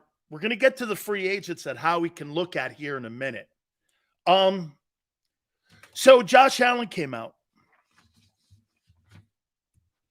And Josh Allen said that the Stephon Diggs deal was more media made up than what was led to believe, the rift that was in the room. And now the media people are calling out Josh Allen for saying that he's blaming the media for blowing stories up. Who do you believe? Do you believe Josh Allen? Or do you believe that there was some rift in the organization, maybe not so much with Allen, but more so with Ken Dorsey, Allen, and Sean McDermott, and the negotiations with Bean when it came to redoing a deal and there was a little miscommunication? Could that be something more? Could that be something more? That's a great one, Yale. What's Stephon Diggs' responsibility in this whole process? Well, let me ask you this here. I think Josh Allen's doing everything perfect here. This is what a quarterback needs to do. Josh Allen's completely off base. Every detail the media reported on was provided by McDermott and Allen. No one made anything up. Tone, strong opinion. Well, let me tell you, though, what Allen's doing now is exactly what a quarterback should be doing, unlike McNabb when he had T.O. in the building. Let me show you the difference. Tone is probably right. There was probably more of a rift. But it's the quarterback's responsibility to end it. It's the quarterback's responsibility to get everybody front and centered. You got 22 days until you get to training camp. You want this stuff over with. So if he's got to fall on the sword for it publicly, good. Let him take the heat, not Diggs. He makes all the money. That's a quarterback's responsibility. Okay? That's right, Tone. Not everybody does. Tone goes like this. He's doing what he's supposed to do. How many quarterbacks fall on swords for other guys? Your boy in Philly didn't. He never fell on the sword for T.O. He never fell on the sword for Deshaun Jackson. He didn't. He never fell on the sword for those guys. It was always their fault, their problem. Again, this is a prime example of how not to handle personnel versus a guy like in Buffalo or Jalen would. Jalen blames himself for the Super Bowl loss. No one else. Doesn't blame the turf. Doesn't blame anybody but him. That's what he should do. Is it right? No. Is he right? A little, but not really. He was marvelous in the game. Still, that's your job. It's like thanking somebody for not robbing a bank, but I find it crazy where I see Kyler Murray, I see other people in the league, and just like you guys always tell me, hey, Sills, you got to put a premium and a price tag on hard work, being able to be coached, and being a good teammate. Well, you got to do that for Josh Allen too. He's trying to be a good teammate here. Okay? Not everyone does that. That's right. Here's another example. Wentz never fell on the sword either. just always repeated the same rehearsed lines. I got to be better. Instead of saying this, it's not his fault. It's my fault. I got to be prepared better. It's on me to win games. They're not paying Cam Jurgens $51 million to win games. They're paying me. And they're paying me to keep that locker room focused on what? Winning. All those guys who have bombed, Baker Mayfield, all that other shit, worrying and sparring with media people. Aaron Rodgers. Aaron Rodgers has been his worst enemy too. This guy goes on and spars with the media. What in the world does that do for you when it comes to winning? So what you're not wrong, Tone. You're right. I think everything, McDermott was concerned. He said everything. People were blaming Ken Dorsey. Nobody's wrong here. However, lie. It's on me. It's completely on me. Media made this more than what it was. Stefan and I are really great. Everyone's wonderful. All kisses and hugs. Kumbaya. We're ready to rock. Let's go get it. He's trying to end the noise. Media won't end it, though. And that's their jobs. They'll keep it going. They'll keep lighting a fire to it. Okay? They'll keep lighting a fire. They always do because they have nothing better to do. And they can't come up with new content. So what they do is repeat the old shitty content they have. And what they'll do then is like they'll spawn something off of it to make a story up there, especially if Buffalo doesn't win this year. This will come back on Allen. Okay, Allen has taken a step backwards if they don't win. Well, get this. Josh Allen's got to be prepared for that if he doesn't. He's got to be prepared. Okay? He's got to be ready. When a man can't fall on the sword, it shows mental weakness. Jack, when a guy like Jalen Hurts falls on a sword for a player or Tom Brady, look at the players that Tom Brady's had to deal with. Corey Dillon, Randy Moss, Aaron Hernandez, Antonio Brown. He's won with all those guys. Brady makes that work. McNabb could never make. Do you actually think McNabb could get Antonio Brown to work in his offense? That'd be a train wreck. It would have been a train wreck.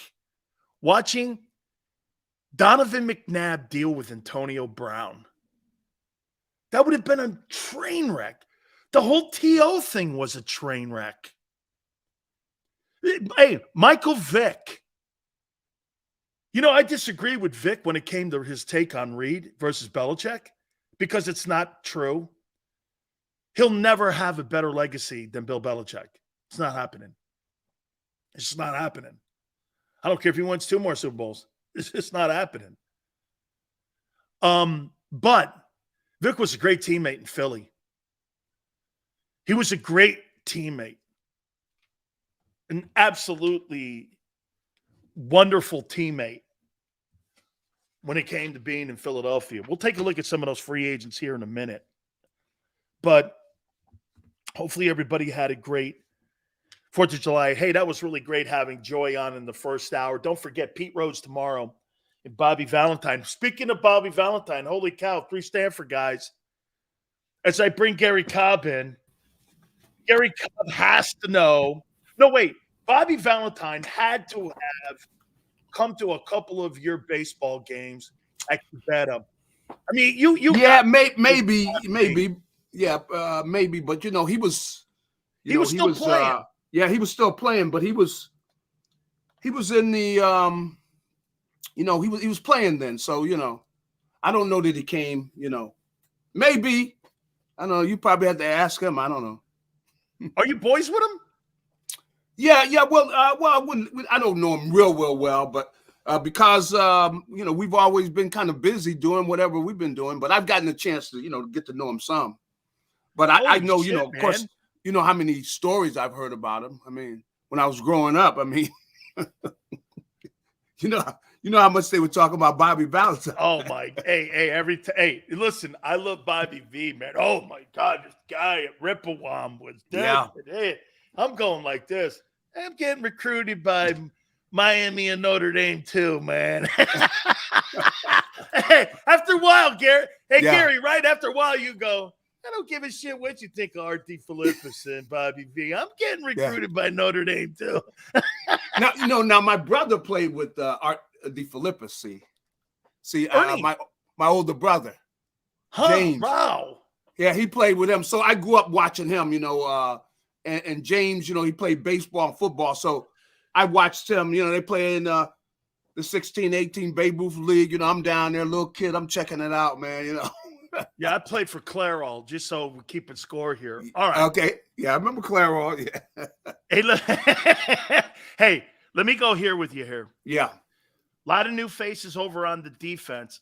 Correct. How do you handle, if you're Sean Desai, the assignments for exhibition football? Do you see a lot in the Kobe Dean? Do you see a lot of Jordan Davis? Do you see some Jalen Carter? Avonte Maddox at corner, maybe?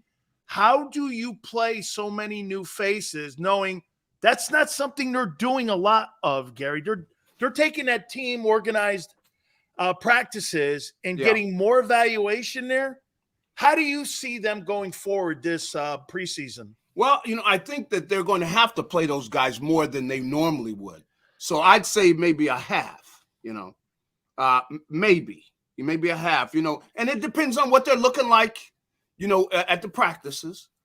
But they're going to be in there as a group. Let's say, 3 series, you got some starters in there. You got the whole crew in there, getting a chance to play, but you want to, they've got to play. They got to be in there and play a little longer than everybody else because, if you got, guys in leadership positions where they're going to be making calls and things, but you want to see how they're looking. And a lot of it depends on how they're looking in practice.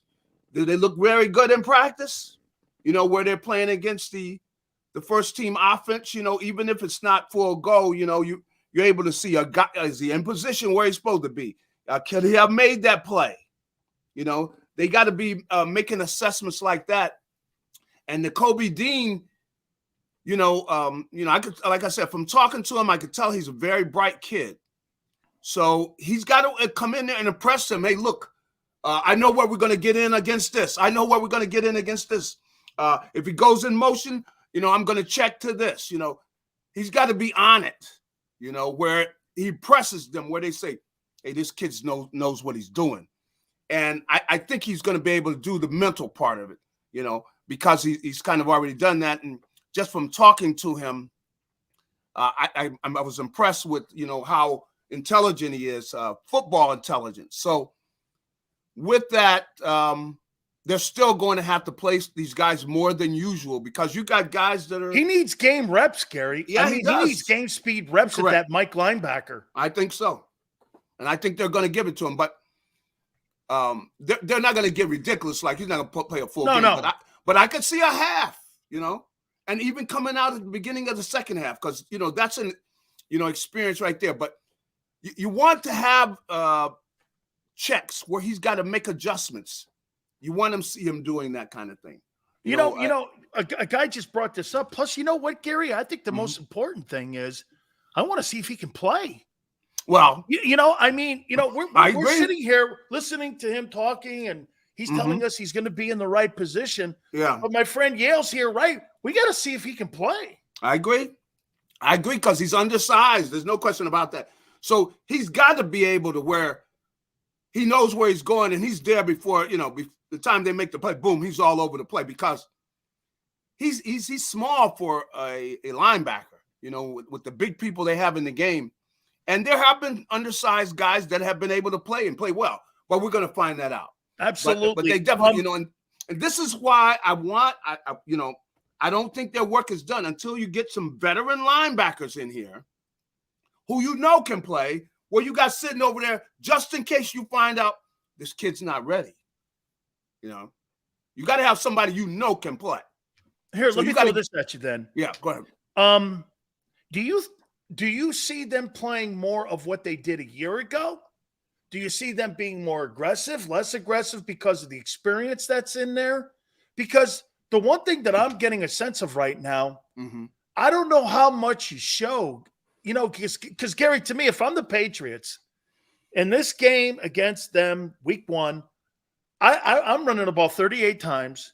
I'm going to run the ball right up the middle. I'm going to test that linebacking core, those 2 young tackles, and I'm going to test your safeties out in the middle of the field with my tight end coming across the middle there, that kid Hunter they got.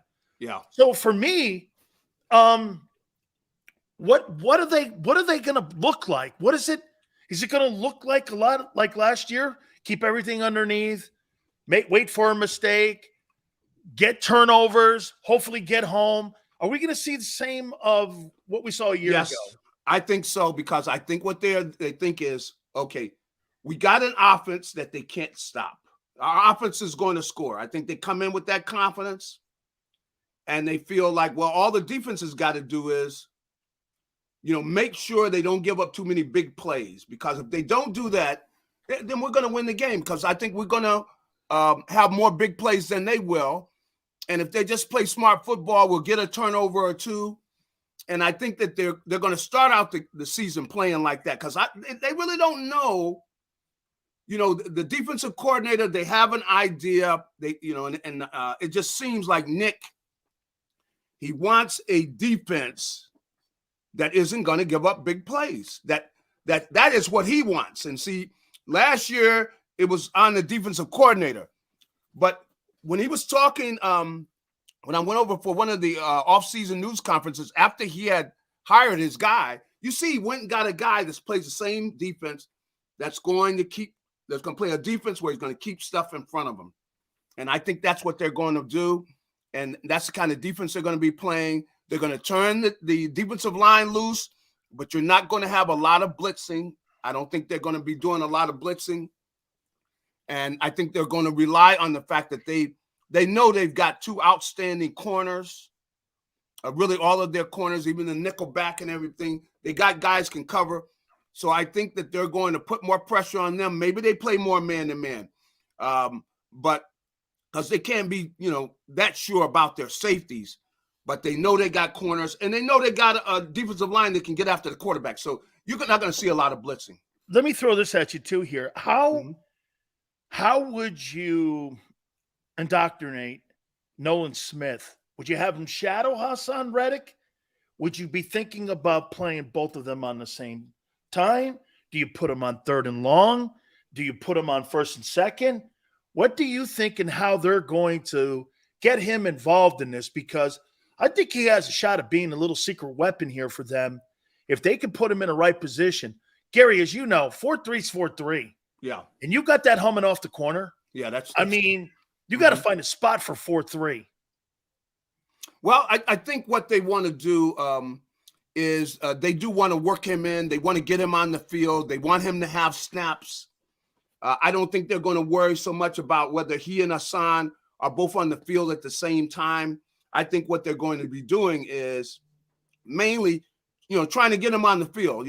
He's another pass rusher. He'll be on the field. So, but you got to realize they got outside 2 guys, 3 of them coming from outside who had 10 sacks. You had Hassan, you had Graham, and you had I keep always forgetting Josh Sweat. See, all 3 of those guys had the most complete guy they may have on the whole front. See, that's why I don't think he's going to be, just taking snaps from him. But they're going to keep these guys fresh, so they will do some rotating. So he's got to do something with the opportunities he gets, because they're not going to just snatch those guys off the field. He's got to show what he can do. He's got to get in there and show, what he can do and everything. I mean, let me in the division. 2 last questions for you, Gary. Dak Prescott. I threw this question out, and again, coming from an Eagle guy and a guy that covers the team, and I'm not asking you, hey, I want the guy to suck this, and I get all that. But if you're the Cowboys going into a year where next year you got to determine whether or not you're going to give this guy an extension or not, and even start those extension talks, Yeah. He's scheduled to make $49.5 million this year.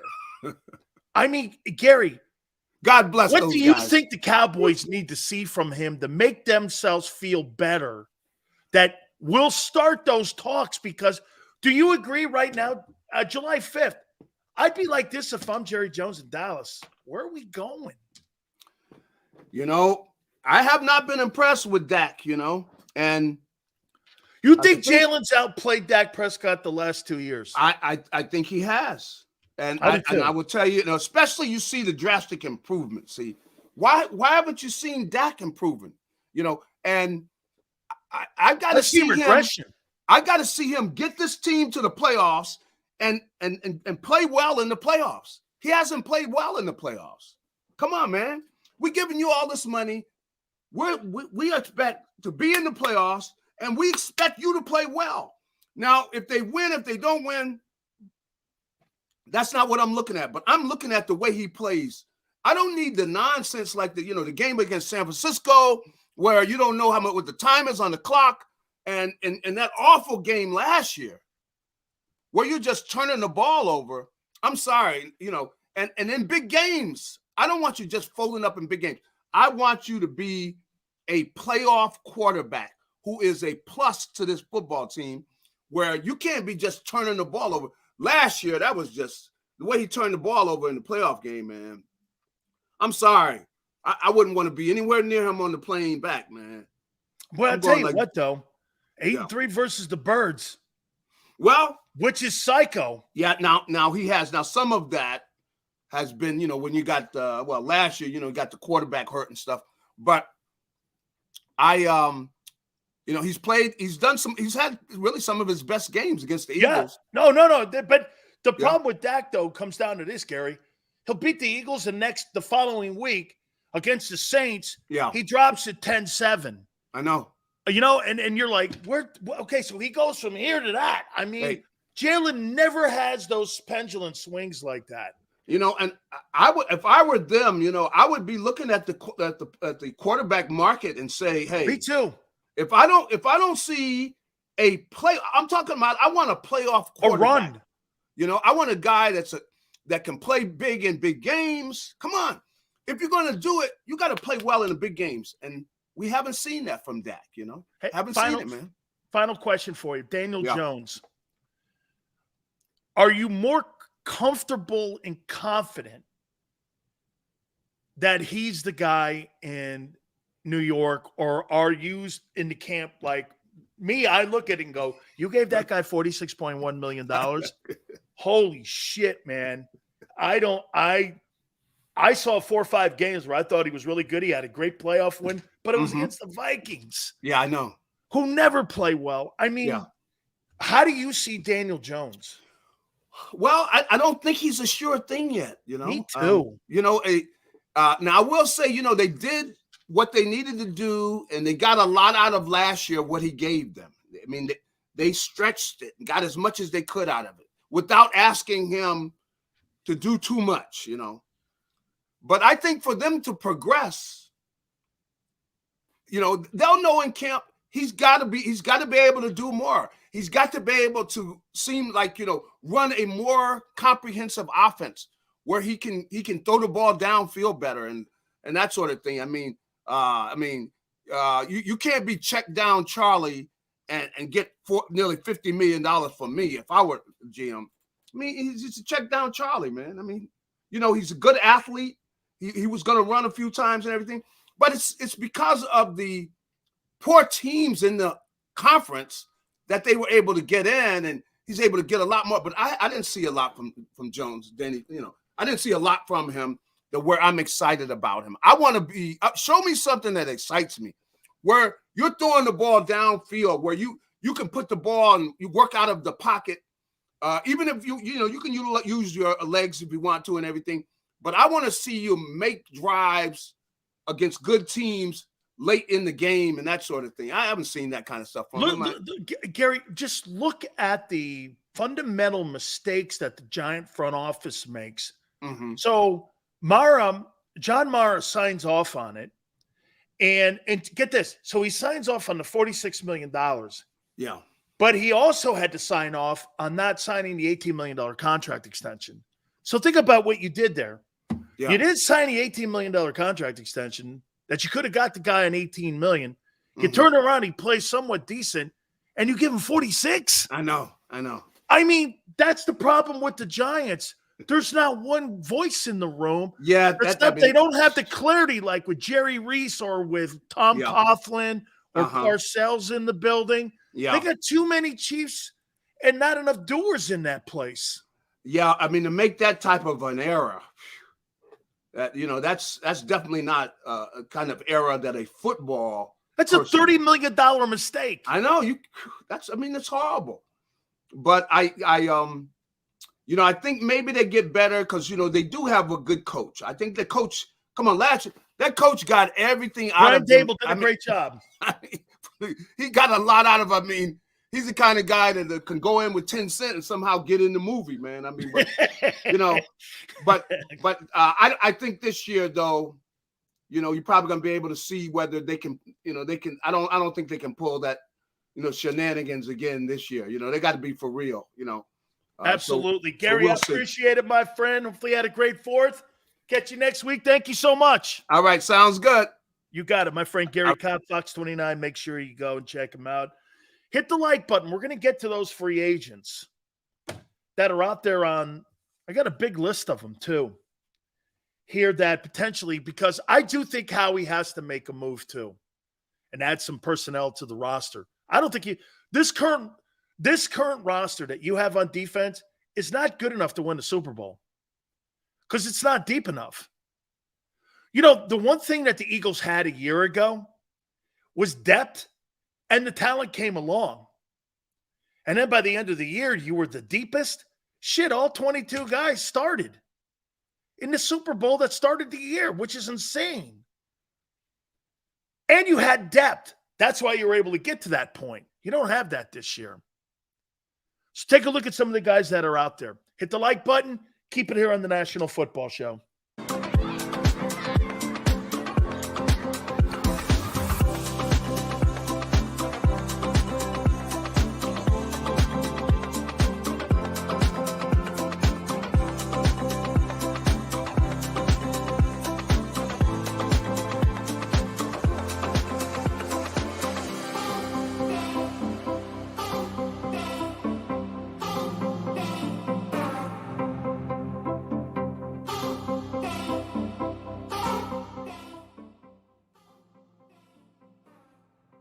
Heading down the shore, have a ball once more.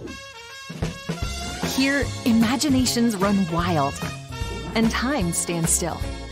Because here, you can find the best of the Jersey Shore, all on one 5-mile island. So leave the old you behind and get lost in the woods. Wild, wild, wild wood days.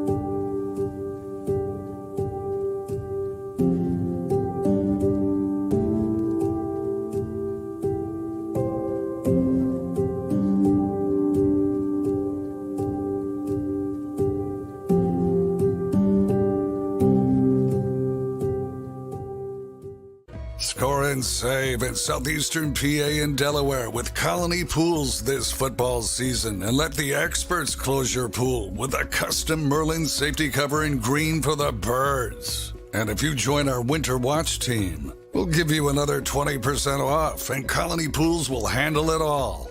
Keep your tiles on your pool, not in your pool.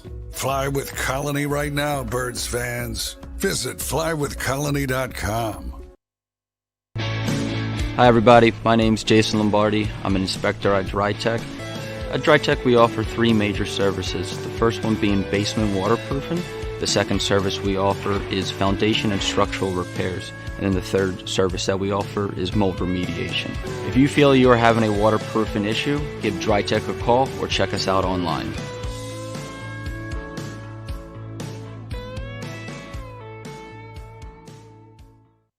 EAGLES, Eagles.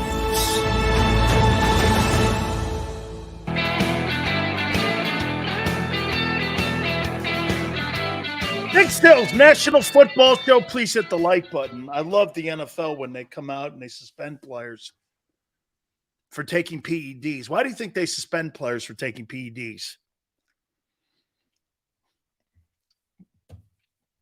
You guys have an idea?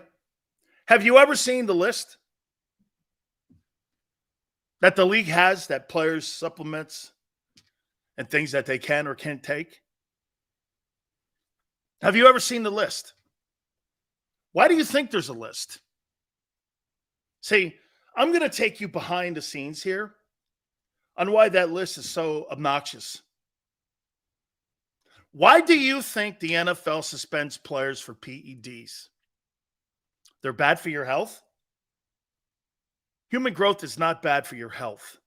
They give it to old people, Barb, and dwarfs. That's what it was made for. It's not a steroid. It's an amino acid. 286 chain-linked amino acids to help elderly people who suffer from atrophy, falling down, breaking your arm, breaking your leg. Okay? You understand that. Human growth hormone is not bad for you. Tone hit it. Oh. No, Tone's becoming, now Tone is starting to think like Big Sills. Tony is in the room. Okay? Are players old or short people? No. She asked and said because it was bad for you. I never said that it didn't work. You're adding something into the conversation. Is that on their list? You guys are starting to get there. Okay? Here's why. The National Football League is also in the pharmaceutical business. They have deals with all those supplement companies. And if the players are using something that's not on that supplement list, they're basically controlling you on the drugs you take, the pain medication you take, the supplements you train with. Here, why do you think guys like Roger Clemens, do you know why how Roger Clemens got busted for PED use? Why do you think Roger Clemens got busted for PED use? He was taking a heart medicine. Roger Clemens doesn't have a heart condition. He did it when he pitched for the Astros. But what does heart medicine do? It's a masker for steroids. Okay? It's a masker for steroids. There's certain drugs, like pregnancy drugs, are maskers so that you could take anabolic steroids. They mask the drug. And so when you take a PED test, performance-enhancing drug, that's why it's so vague too. There's truly only two places that can test, Toronto and UCLA, that can test for human growth hormone. And because it's become so now significant that a lot of companies now are putting a lot of that into their products now. The National Football League, if they don't have a deal cut with that pharmaceutical company, you automatically go on the PED list. It's not that you failed it. It's that you failed to follow their rules. So you could take something that's completely healthy. Most of these guys aren't busted for taking anything illegal. They're busted for taking shit that's not on the list, that the league has a cut deal with. That, get this, the players don't benefit in. The owners all benefit in that. So why am I to believe gambling's any different? Players don't fail drug tests. They fail the list test. Okay? Most players don't fail. Well, you fail a drug test because you know why? It comes back. You took this supplement. You took the supplement. It's not a drug, but it's not on the list. Oh. Dude, you know how many players that have been busted for shit they buy at GNC? Now, I agreed. Check it out. All you have to do is open up the NFLPA. There's a list there. You're an idiot if you just don't take a look at the list and you're buying it. Then when you go to your GNC or local your local pharmaceutical companies or what have you, if it's a banned substance on that list and it's not on that list, that's a you thing. It really is, because there's hundreds of them, and you could take anything that's pretty kind of close to it. But if it's close to it and it's cheaper, and you didn't go through the league to get it, they don't just give that shit to you either. Okay? It's not the test you fail. You fail the list test. All right. Hey, we're going to get to free agency. Well, it is actually free agency in the NFL too. Let me write these two names down too. Here, and let me write that down too. Real quick. How many people are interested in this NBA free agency conversation that dominates like Fox Sports and radio? And man, to me, it's just boring. It's boring listening to James Harden talk for a washed up scrub that no one wanted. What are you talking about?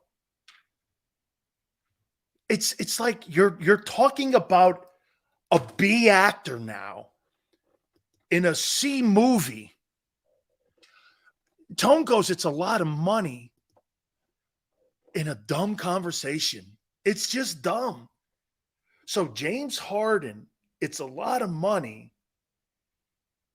Nobody wants him. What's the story? He ain't leaving Philly. He's not leaving Philly. To do what? Go where? To go where? Orlando?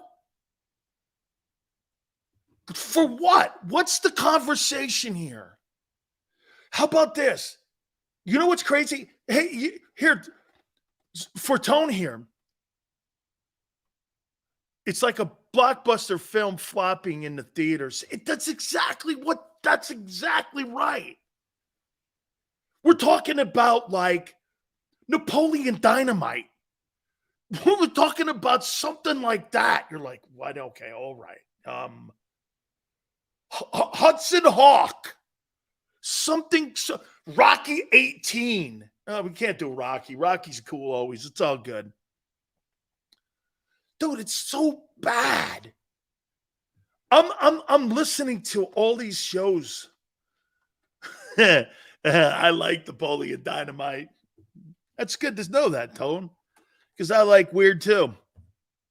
Dude, listening to the James. Hey, anything that the Sixers do with Harden, does it help them? Anything that they do with him, does it help him? So get this. So in the last 4 years, your off-season conversations have been Ben Simmons overpaying Tobias Harris and James Harden. You want to know why you don't go anywhere? Those are the three stories that dominated the Philadelphia Sixers. Those are the three stories that have dominated the 76ers. Ben Simmons, overpaying Tobias Harris, and James Harden.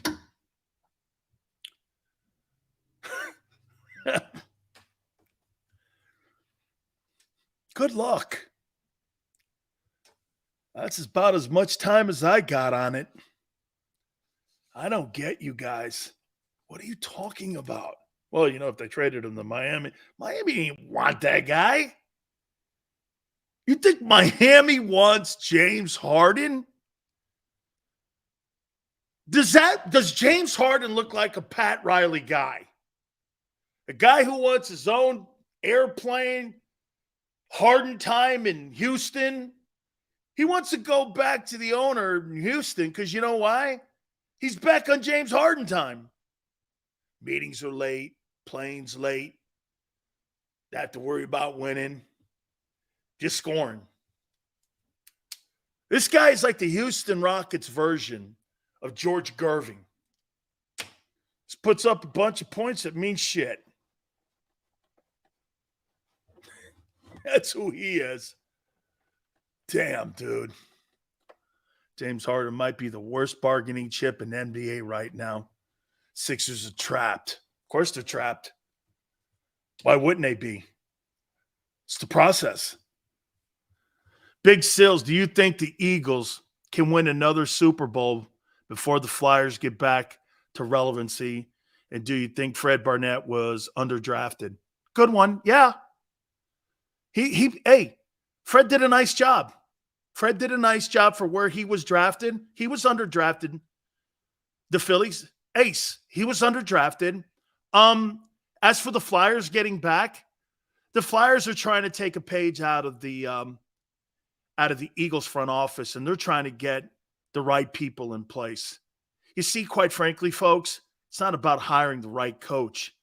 It's about hiring the right evaluators and the right front office people. The Eagles have shown you that. It really doesn't matter who the head coach is. It matters who the front office is, and it matters about the culture in the front office. Ever since Jeffrey Lurie has owned the Philadelphia Eagles, he has never had a coach that has sucked. Never. Including Chip. I pointed that out. Including Chip. He was the least successful. Guy had a winning record with you. Left you some good things and pieces. Left you Lane. Left you Jeff Stoutland. All that. Good players on your team. Scouts matter. Evaluators. There's a reason Andrew Berry is now the Cleveland Browns GM and Joe Douglas is the GM in New York. And the guy's the assistant in Pittsburgh. Those guys all worked under Howie. Keith Jones has got to get those guys right. Keith gets that shit right, the rest of it will take care of itself. Right now, the Flyers are selling everything like they're going out of business, and I like it. You have to get rid of the stench of mediocrity at all cost. Hang on there, Tone. Don't bring that up to college football coaches because they'll immediately go right after Deion Sanders for getting rid of a shitty 1-11 football team and saying, everybody get in the transfer portal because not one guy's welcome back here. I actually love that too. I give a shit about that. Somebody said something to me again about it. I'm like, you're 1-11. There's not one guy that's on this roster that's a redeeming quality of Colorado Buffaloes football that should be here. I mean, honest to God, man. It's like giving out library passes. It's scholarships. These are business agreements. Today, they're business agreements. I'm giving you a business opportunity to come here. You got to play your ass off, son. This is not a GI Bill where it's a 6-year deal where you got 6 years to show us. You got to show us in 6 minutes. I'm all for that stuff. Get rid of those. Those guys sucked. Horrible teams. I'm going to cater to that. Get the hell out of here with that. I'm going to get as many of those stiffs out of there as I can. I told Mario Cristobal the same thing. If a team's been terrible for years, I'm hard to fix it. Everyone is being evaluated. No one is safe from the chopping block. Nobody. It's exactly correct, including assistant coaches.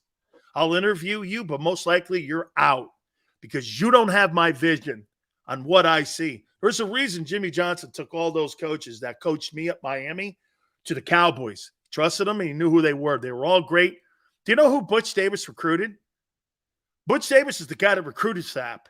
Butch Davis is the guy that recruited guys like Jeff Stoutland to come and coach at the University of Miami. He recruited Ed Reed, Sean Taylor. He recruited Jonathan Vilma. He recruited all those guys. Those guys all new talent. Okay? All new talent. Absolutely. The Flyers, dude, I would say this to you.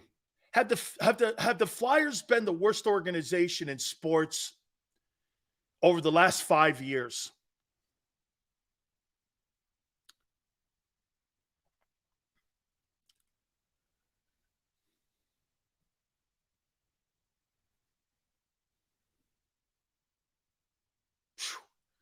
It's an argument. It's an argument. Maybe Washington? I think the Flyers, if I had to put it down, I'd say the Flyers have been the worst organization in North American sports.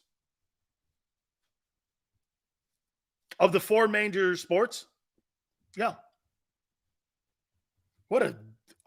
Unbelievable. In my lifetime, I've never seen the Flyers suck this bad. In my entire lifetime. And I hated the Flyers. I was an Islander fan. I hated the Flyers. I hate the Rangers. Okay? I was an Islander guy. Islanders. When I was a kid growing up. Hey, at least they're interesting, he says. Yeah, they're interesting in pointing out how bad they've been. I don't ever remember the Flyers sucking like this in my entire life. It has been unbelievable to sit here and watch what the Flyers have become. It's a shame. See, I'll tell you what, at least one thing about the Sixers, that question you asked me, one thing you could say about the Flyers, they suck. Okay? They just suck. The Sixers think they're actually doing what's best for the team, and they actually believe they're building something when they're not. They're not. They're not building anything. You know what they're building? A mirage. They're not built. They don't have a championship culture. Tell me this. How in the world can you get to the NBA Finals with 3 B-League guys on your starting 5, a decent center, and Jimmy Butler? How can you get to a Finals? No, 2 of them in the last 4 years. How can you do that? And you're paying James Harden what? You're paying Tobias Harris what? You're paying Joel Embiid what? Dude, that team down in Miami makes you look foolish. Foolish. Dude, right? Tone, right? The Flyers know they suck. The Sixers refuse to buy into their process is flawed. They don't believe they think it's bad luck that Embiid, the Simmons thing, that it's bad luck and not them. That's when you know you got a problem with people who don't come to understanding that it's you. It's your organizational thing that you have in that building, or you don't. Okay? They just don't get it. They believe, hey, you would agree, Daryl Morey thinks he knows what he's doing right now. But he doesn't. Where did you get that when he was in Houston? Didn't they have a 3-1 lead? Shields, do you think your Miami team is still the toughest team? Still, even though they made the Russians quit, nobody liked, and everyone hates the Flyers. You know what, man? That list that they put together in 2000, whatever it was, that named my team the most hated team in the history. Dude, I would put the Flyers team ahead of us. That Flyers team, maybe the Pistons bad boys too. Those guys were pretty, and then probably us. But to put us ahead of those Flyers teams, I don't know, man. I might not go there with that one. Pat Riley would never pay Ben Simmons knowing what he knew about him, ever. Couldn't get LSU to the damn tournament. Dude, you couldn't. And then he got a redshirt year. And dude, think about what the Sixers did, too. They put him on a redshirt year. He still wins the Rookie of the Year. They pay him all that money. And, but then again, at least you don't look as stupid as the Nets. The Nets made that deal, knowing full well who he was. At least you can do this with the Sixers. Yeah, maybe he's going to grow up. Maybe he'll grow into being a pro. Kind of always hoping that. What was the Nets' excuse? They wanted to get rid of James Harden. So, dude, on James, Tone, here's what's on James Harden's tombstone as an NBA player once it's over. You ready? He's never done anything in the NBA postseason. He's been always hurt. He ate himself out of Houston, and he was traded for Ben Simmons. Hey, man. And now he's what? The trade chip of all trade chips for the Sixers. Holy shit. I just spent about 5 minutes of my life I'll never get back on something that's so stupid like that. Hey, the talk show gods, please, I apologize. I didn't mean to spend useless airwaves on something so ridiculous as James Harden. Give me a break, man. Power Hour 3. Finally, that free agency list that maybe Howie could take a look at. We'll look at that. Keep it here on the National Football Show. Do you stream on a Roku, Fire Stick, Google TV, or Apple TV? Now you can watch 6ABC 24/7 with the 6ABC Philadelphia streaming app. For the big story on Action News, Search 6ABC Philadelphia and start streaming today.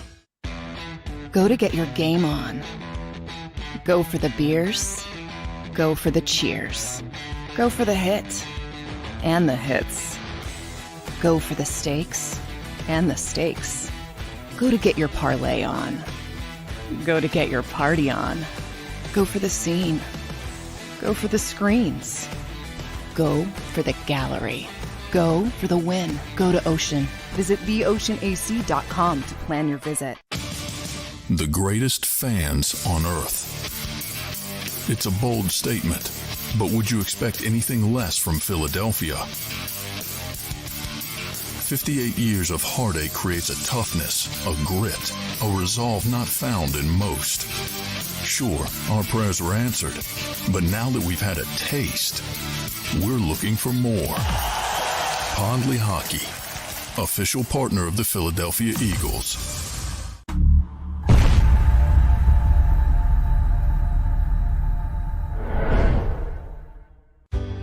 Go passionately. Go fearlessly. Go confidently. Go Birds! Go confidently towards your goals with First Trust, Philly's hometown bank for nearly 90 years, and the official bank of the Philadelphia Eagles. We're focused on getting you over the goal line.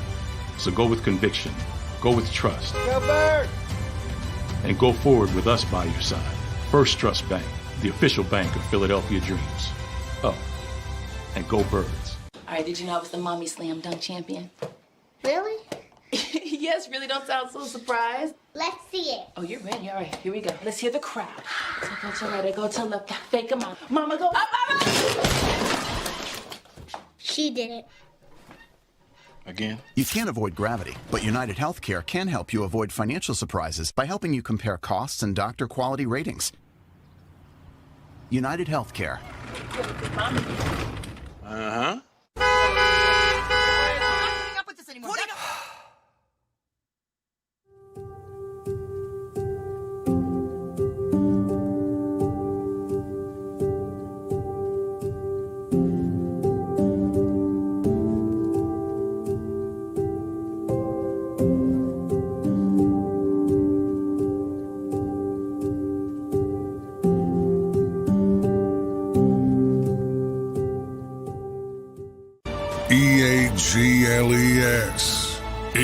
goes.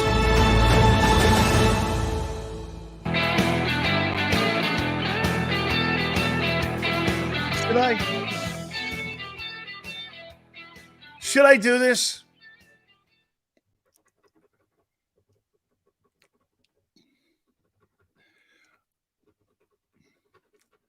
Maybe a James Tone. Maybe when I ask that question, maybe I shouldn't. So they found cocaine in the White House. Maybe I should just leave it there. Gee, I wonder who put it there. Hey, I wonder who put it there. Do I think the president? No. I don't. No. They found cocaine in the White House.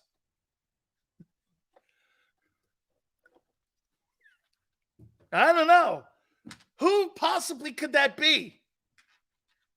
Gee, let me think. The Help? You know, the Help's there, like, goes through numerous, administrations, right? Tone goes, my bet's on who the chat thinks it is.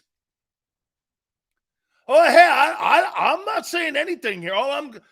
If you find cocaine in the White House and a cokehead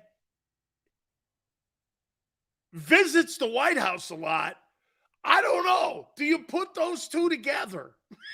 I don't know.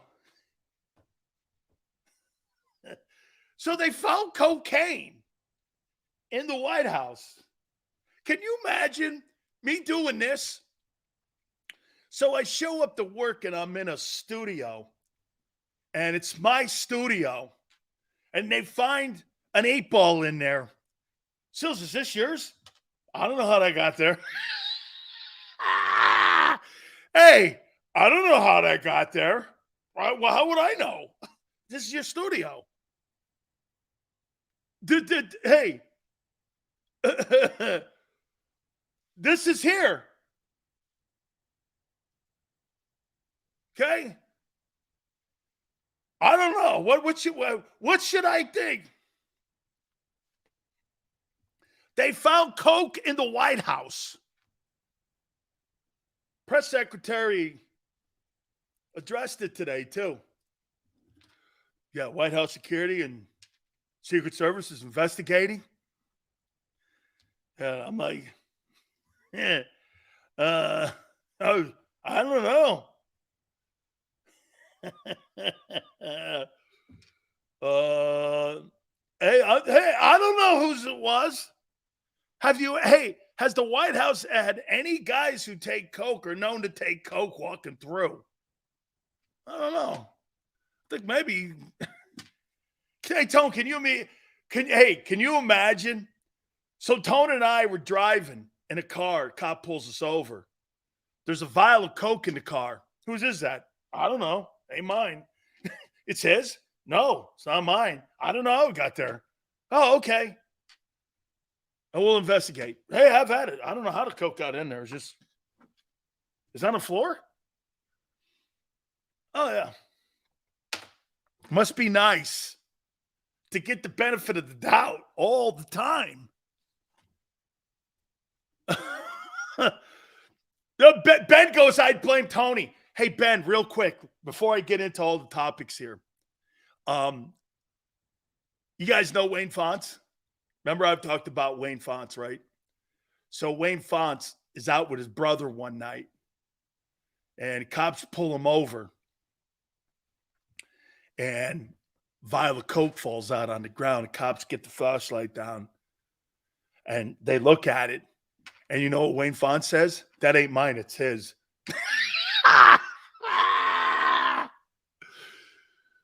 That ain't mine, it's his. Cop goes like this, looks at Wayne first, and then looks at his brother. And his brother goes, and his brother coached me at the University of Miami.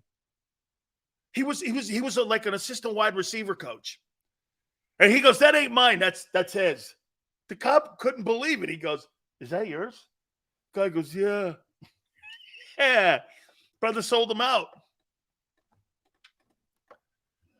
Hey, the White House investigation will get as much support as Gannon did in Philly. Yeah. Yeah. See, well, no, what you do, it's called the Tweed Circle. Don't you understand how Biden runs that White House? There used to be a dude back in the day, his name was Boss Tweed. And Boss Tweed, when people complained about the way New York City was being run, you know what he would do? They had this circle called the Boss Tweed Circle, the Tweed Circle. You'd show up to like transportation. Oh, yeah, housing takes care of that. So you go to housing. He goes, no. Traffic and traffic stops takes care of that. So you go down there, you make your bitch about it. Then you go down to another one. Then you go down to another one. Then you go down to finance. They've run you in so many circles, you quit. So you just keep telling the lie. Okay? But then again, that's all politicians. They'll look at the tape. Who put the coke? Oh, no.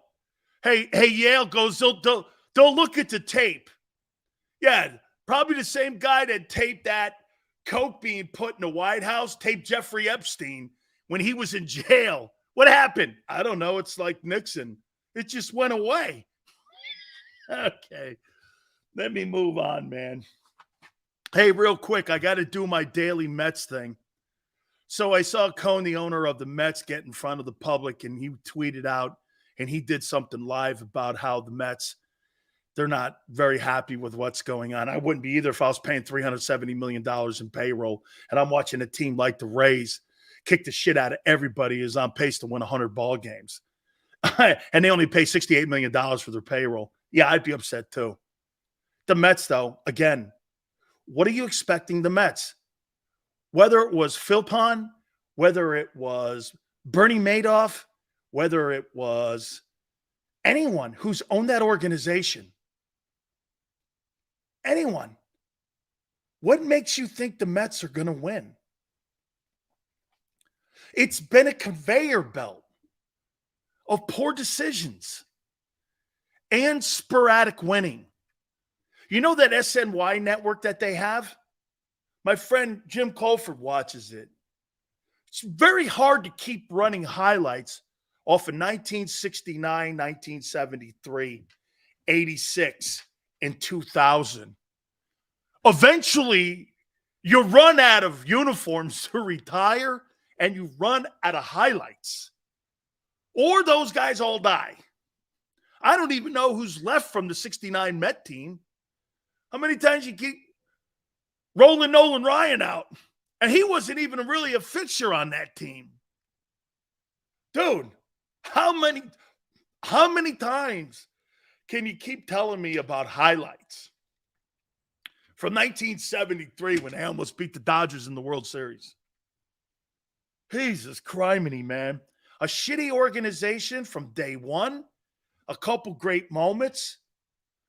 86, 69, 73, and 2000. The rest of it, it's the Mets.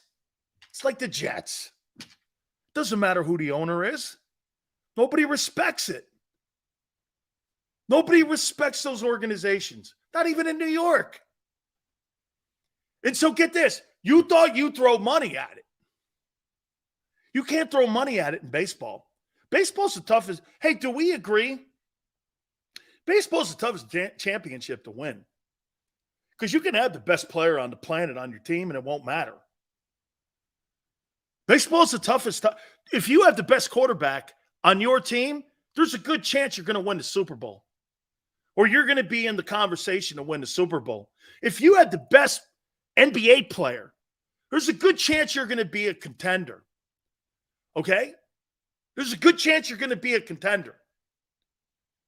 But if you had the best baseball player, look at the highest paid guys. Mookie Betts. Dodgers did win. They won the COVID thing, but that's okay. I give them credit for it. But look at this. Manny Machado, Fernando Tatis, Nolan Arenado, Bryce Harper. These guys haven't won world. Dude, the Nationals got better when they moved Harper. Think of that. The year the Nationals move your boy, they win the World Series. That doesn't happen in normal sports. You don't move off of Patrick Mahomes and win the Super Bowl with Chase Daniels. Baseball's the toughest title to win, man. Okay? It's the toughest championship to win. Because it is about your 24-man roster. Okay?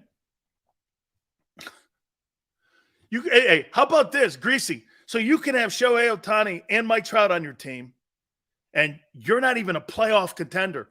How many at-bats does Mike Trout actually have in the postseason? 12? I mean, this guy's like almost Ernie Banks. I don't think Ernie Banks ever played it. I think it's 69 they had a help me out, Yale. I think it's 69. It was the first year that baseball had expansion in the playoffs where the two best records played in the NLCS. And I think it was Mets.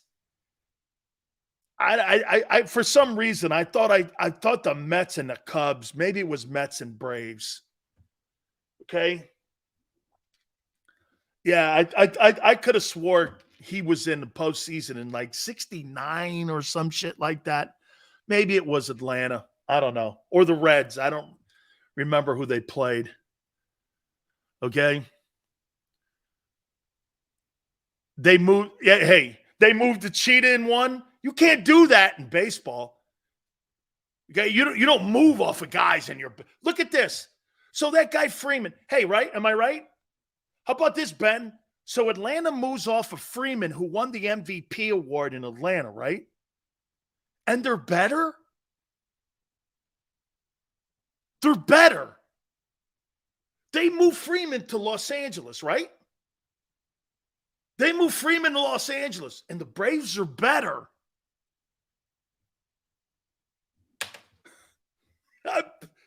Like, you can't.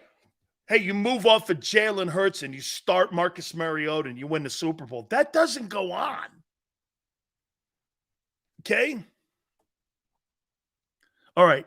One more time I want to make sure we bring this one home before we get to the free agent list. We say this to you. For the National Football League to come out and blame the Philadelphia Eagle players for not having the proper cleats in the Super Bowl is ridiculous. Don't ever let that organization ever, and Park Avenue, ever put the blame on the players. This is a prime example of what that organization does. Always blaming the players because they'll never be accountable for any of their F-ups. They screwed that thing up. And now I'm even more convinced, hey, Tone, I don't make excuses up. I'm even more convinced now that the Eagles have a bitch now because the league blamed them. Well, if the league blames them, you can blame the league for the loss now. The league should have shut their mouth. Now everybody in Philadelphia goes, we must have hit a nerve. Because the league thought that they would have to come out and make a statement against the Eagle players who said something about the turf and about their judgment. See, this is about the NFL's judgment. Who in their right mind comes up with some sort of scientific grasp before the Super Bowl without having anyone play on it? Who does that? Your arrogance and your ego does that because you think you know better. Personally, I think these new turfs that the NFL has, artificial and the grass, I think you see more injuries now to players, lower extremity injuries than I've ever seen before in my entire life. I didn't even know what a high ankle sprain was. I never heard of that thing. I have never heard of a high ankle sprain. Now, in the NFL, shit, dude, you got more ankle injuries, more knee injuries, more calf injuries, more pulled groin muscle injuries than ever before. Me and John Lynch, before John Lynch got the GM job, we complained about the fact, hey, the old turf sucked. It was terrible to play on. But make no excuse about it, man. You got more lower extremity injuries now in the game than you've ever had. Ever have. It's at a high. And when you don't practice to get your body ready because you don't use the exhibition season, you want to know why players are hurt early in the season? It's just because of completely that. It's the turf, and you don't practice hard enough. All right. Let's get, by the way, CBS did something again that they put a list out. CBS put one out. I'm going to kind of counter that list a little bit. We're going to start doing that because I'm starting to believe what you guys say about CBS, but I want to throw these free agents out. Here's some of the names. Do we agree Howie doesn't have enough bodies on defense to win a Super Bowl right now? How about this? Let me take that back. Do you guys agree Howie doesn't have enough depth on the defense to win a Super Bowl? Do you agree? Do you agree that the Eagles don't have the depth they had a year ago? You don't. You don't have the depth nor experience that you have. Okay? How do you know training camp hasn't even started? Well, if you're starting, Steve, with your current linebacker group, you don't have anybody. Morrow's not good. He's decent. He's the dude.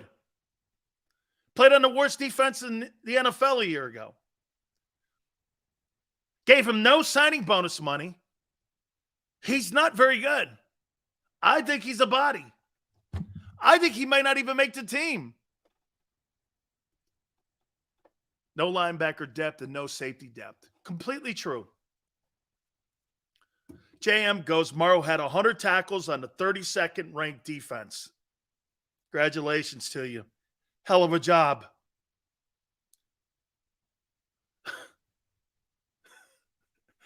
I had 100 tackles on the worst defense in the National Football League. Hey, JM, between your takes on Kaiser White had 100 tackles on the second-ranked defense. Who would you rather be? Well, the guy who got $5.5 million and a pretty nice signing bonus. Whatever, dude. You keep holding out your boy. Is it Morrow? That the Bears cut even? The Bears moved off him. The Bears. Yeah. Okay. Here are the current guys that are out there potentially to take a look at for Howie and not making a trade yet. Remember, he's going to have at least 12 picks next year. Quarterback. Do you need any other? Nick Foles? Matt Ryan, I think, is taking a job at CBS, but he hasn't completely closed the door. Joe Flacco? Would you want any of those kind of guys? I think you're good with Mariota. So probably, would you add another guy? Probably not. Don't need it. I'd like to have Nick in the building, but I don't want to go down that road because if Jalen starts doing whatever, gets hurt, gets nicked, doesn't have a couple good performances, how long do you think it would take for the fans to start screaming for Nick? A game? Don't you agree, Tone? You have Nick Foles on that roster. Jalen has one bad game. 10% of the Eagle faithful will start screaming for Foles. Not right, but they would. And it would be like creating built-in drama. Okay? They don't need it. As much as I'd like to have him. Okay? As much as I'd like to have him, because basically, in theory, what you got is a guy who's been through kind of like the wars. He'd be pretty cool to have on the roster, though. Nick Foles is like a silver bullet for any quarterback in Philly. Dude, here, let me say this to you, though. With having Foles in the building, help or hurt Jalen Hurts?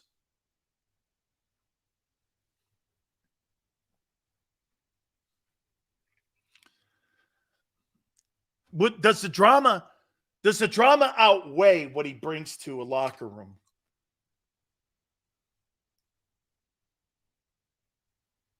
I'd probably maybe stay away from that.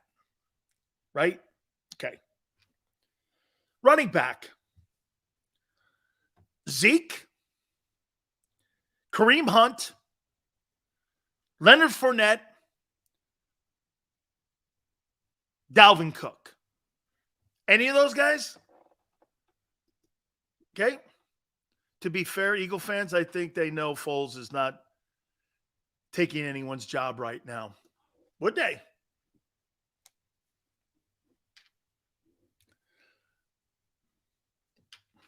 Agree. Zeke, Kareem Hunt, Leonard Fournette, Dalvin Cook. Any of those guys kind of interest Howie? They're here. I would say this to you.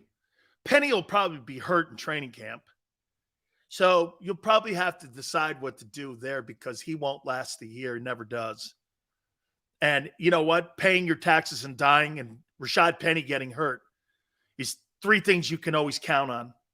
So I'm going to go with the player's history. So you'll probably have to address Penny getting hurt, probably on his way to the NovaCare Center, falling off his tricycle. So I would say that. So with Leonard Fournette? Nah. Kareem Hunt? Dalvin Cook, probably $5 million too deep in the pockets. Zeke, I don't think has anything left. Okay? Right? Steve goes, you're so negative, Dan. I'm rooting hard for Penny. I'm so negative? Steve, I'm not negative. Rashad Penny's resume is negative. I'm not negative. Penny's resume is negative. Why would you say I'm negative? He's hurt all the time. That's not negative. Okay? You're hard on Penny, but I think he's going to surprise. Why would you think he's going to surprise DC when he never has? He's played 2 to 3 really great games and then fell apart. Like always. He's in the league 5 years, going on 6. Why in the world do you folks keep praying for things that don't happen and aren't going to happen? Jalen Hurts has been paid $255 million on who he is today and what decision-making he's shown over the last 3 years and why they believe in him going forward.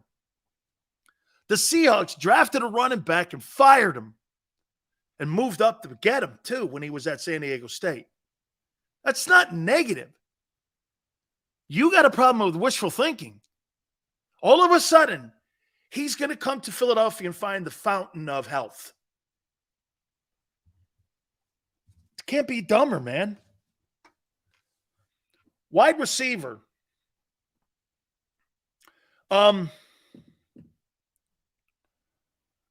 Jarvis Landry. N'Keal Harry. D-Hop. D-Hop's probably out. Okay? D-Hop's probably out. How about Jarvis Landry in that 3-hole?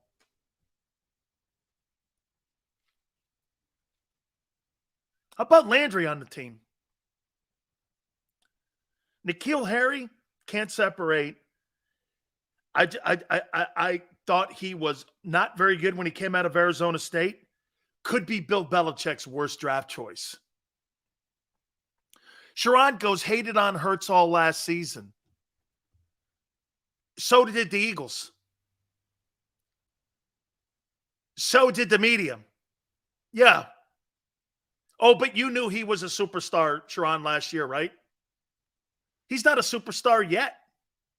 1 year? Like I said, he is in the same place right now in his career Carson Wentz was in his third year.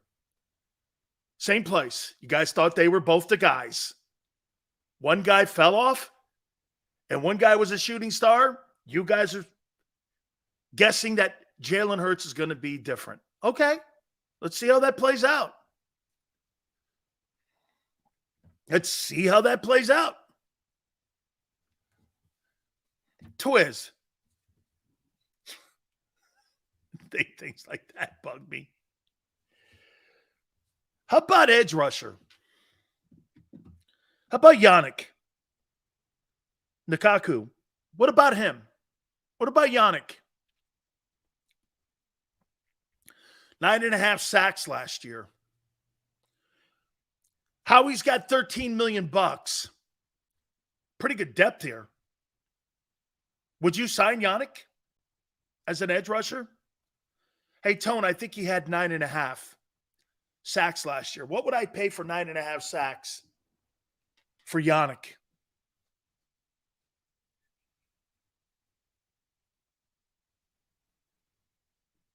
$5 with incentives? Okay. P. Toilet goes, Dan, do you think Tua is superior to Jalen overall? P. Toilet, the reason everyone thought that Tua was better than Jalen Hurts, everyone did. Look at where they were drafted. Look who was given the job at Alabama. Jalen last year played exceptional. Nice year. Hey, that was a great year he had. What a wonderful year.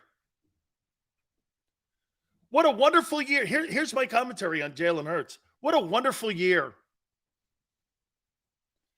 Career? I don't know. We're getting there. We'll see. Long way to go. First year starting, not the best. Was okay. Last year, awesome. Like Gino. Great year, Gino. How about linebackers now? Anthony Barr. You know, I wouldn't mind if Howie signed two of these guys. How about Kyle Van Noy?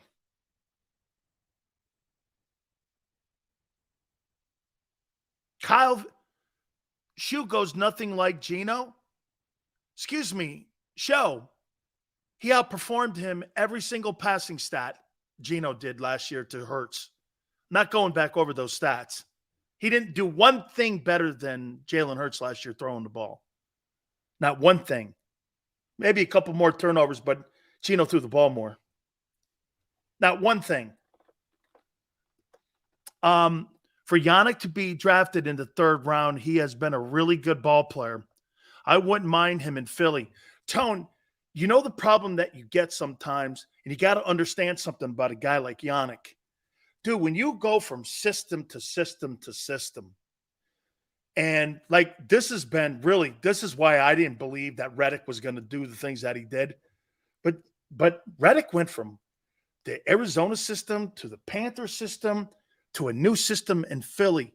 And when you excel like that and you're still a double-digit sack guy, that's incredible. Because most guys, when they go from one – remember when that guy – what was his name?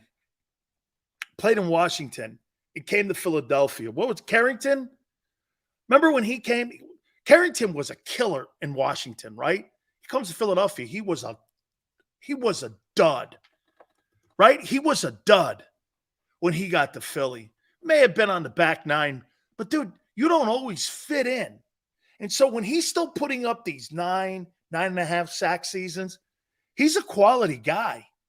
I'd like to have him in depth for the Eagles to sit there at edge rusher. That creates some depth. You might be able to go to 4 or 5 guys in a defensive line, blitzing, third and long, put them in there too. I don't know, man. $5 million, I might not have a problem spending that. I might not have a problem doing that. But what about these linebackers? Anthony Barr, Miles Jack, Kyle Van Noy. Boy, I'll tell you, man, I like to have Howie. Dude, Kyle Van Noy and Miles Jack are better than anything that the Philadelphia Eagles have right now at linebacker.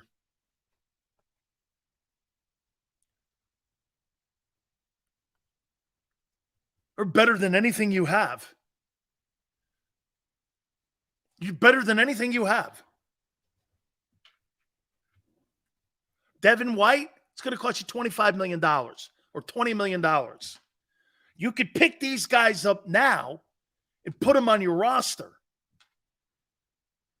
Kyle Van Noy and Miles Jack is better than anything the Philadelphia Eagles have right now at linebacker. Okay? You don't have any player better. Dude, I don't even know if Dean could play. Sounds it. I'm hoping. There we go. Hoping. These guys can play. Okay? Noy's not a team guy. You guys were saying that about C.J. Gardner, weren't you? I'll tell you what, Miles Jack, I'd like to have him. Now, Anthony Barr, he's not a bad ball player either. All 3 of these guys could help. Like if I'm Howie, Vanoy,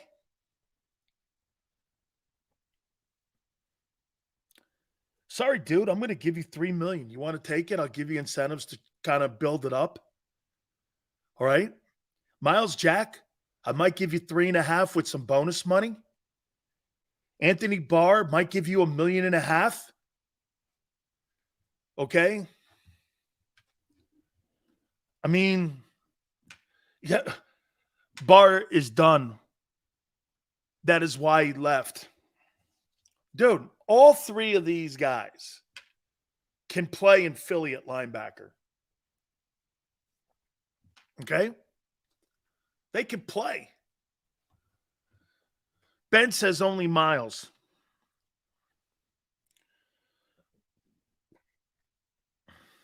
So if I'm looking at this free agency list, I have a small interest in Foles, Kareem Hunt, maybe a little, Landry. Would I like Landry to come? Hey, would you bring Landry in to compete with Quez for number 3?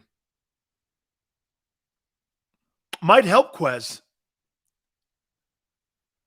Might help. Hey, right? Wouldn't you bring Jarvis Landry in? You might be able to trade Landry if Quez plays well. Okay? So you bring Jarvis Landry in and you have him compete in training camp with Quez Watkins. Okay, Quez has now put himself in a position where the coach singled him out and likes him. Okay, well, that doesn't mean you've earned a job yet. Okay, so you bring in Landry, who's still trying to get a contract and he'd want to play, and you give him some decent dough here with incentives. If he gets on the active roster, then his number goes higher. You give him a preseason deal, or you give him a preseason deal. If he's on the active roster, he gets $1 million. If he starts playing in games, you pay him $150,000 a game. You get him up to $6 million somehow, and he competes against Quez. Hey, if Quez beats him out, you trade Landry. He's a free agent. You picked up a draft pick that you could use potentially in next April's draft.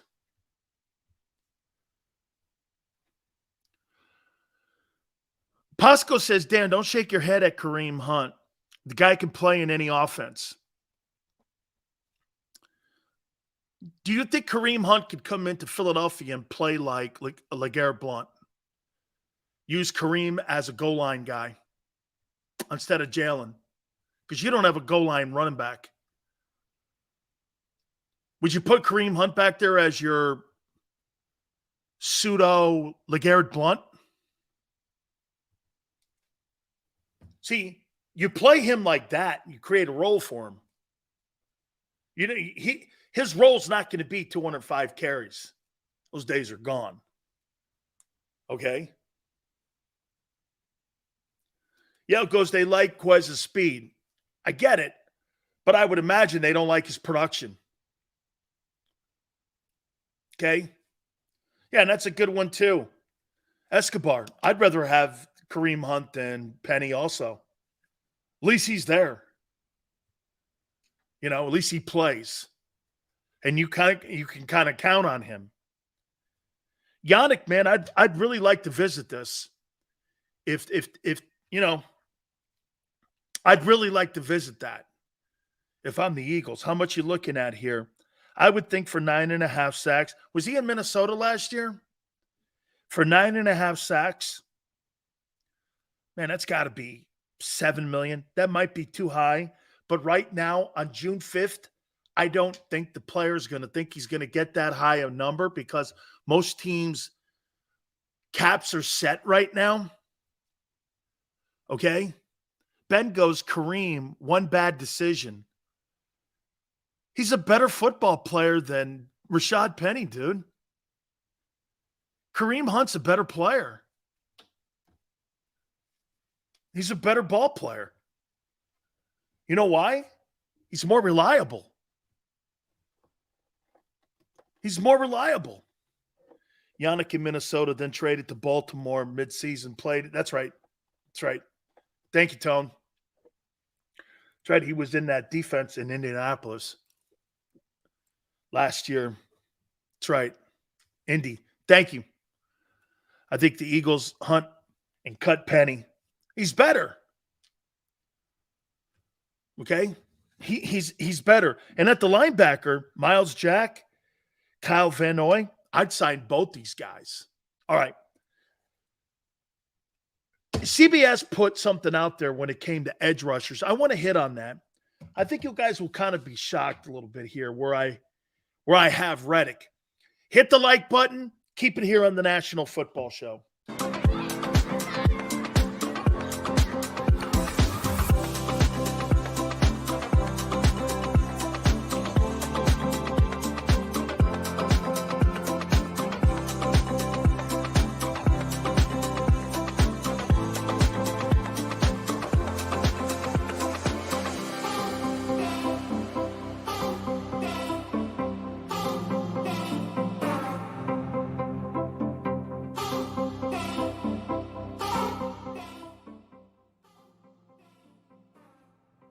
Heading down the shore, have a ball once more.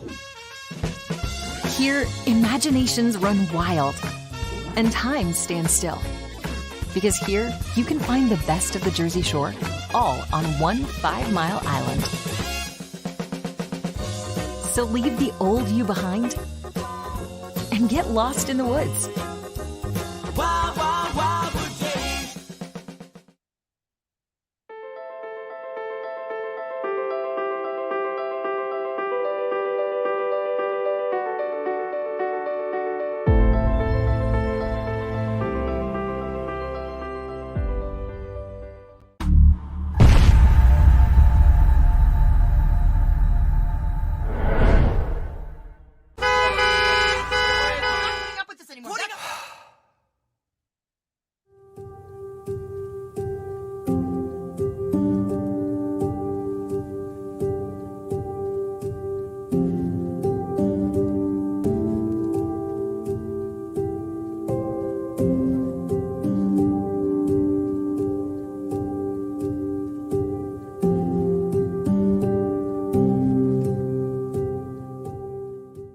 Score and save in southeastern PA and Delaware with Colony Pools this football season, and let the experts close your pool with a custom Merlin safety cover in green for the birds. And if you join our Winter Watch team, we'll give you another 20% off, and Colony Pools will handle it all. Keep your tiles on your pool, not in your pool. Fly with Colony right now, Birds fans. Visit flywithcolony.com. Hi everybody, my name's Jason Lombardi. I'm an inspector at DryTech. At DryTech we offer 3 major services, the first one being basement waterproofing. The second service we offer is foundation and structural repairs. And then the third service that we offer is mold remediation. If you feel you are having a waterproofing issue, give DryTech a call or check us out online.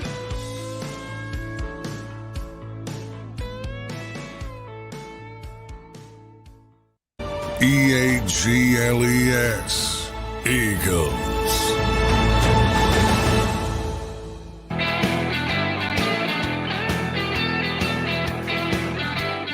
So you guys got good reviews from Joy Taylor. I'm proud of some of you. You behaved yourself. Because I'm sure Tone was keeping an eye on all of it, making sure, we didn't get a little nutty here, because she opened the show for me. And she goes, I do a show during your show, but I could come on like a couple minutes before if you want. I said, let's do it. Let's start. I usually don't open my show with anybody, because you got to be more famous than Big Sales to open my show. And so I said, all right, Joy. She's like, that's great. I'll do it. So she opened up the show. By the way, tomorrow, Pete Rose. She's like this. She goes, well, your audience, man, they're behaved. I go, don't let them shit you like that. No, they're not. No, they're not. Okay? No. Dan, you should do a show with her. Ben, I've already done that, Ben, there. We've already done that, Ben.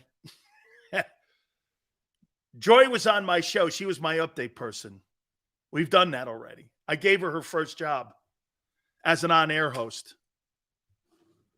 I've told some of you the story. I actually told it in the first hour. Nobody would put her on air. They just like looking at her. And so I said, what do you do here? And she goes like this. Well, I'm a producer. I go, well, have they put you on air? I said, just to kind of make fun of. And I go, oh, shit. That's not helping you. And she goes like this. She goes, and she had heard all these, like Tone.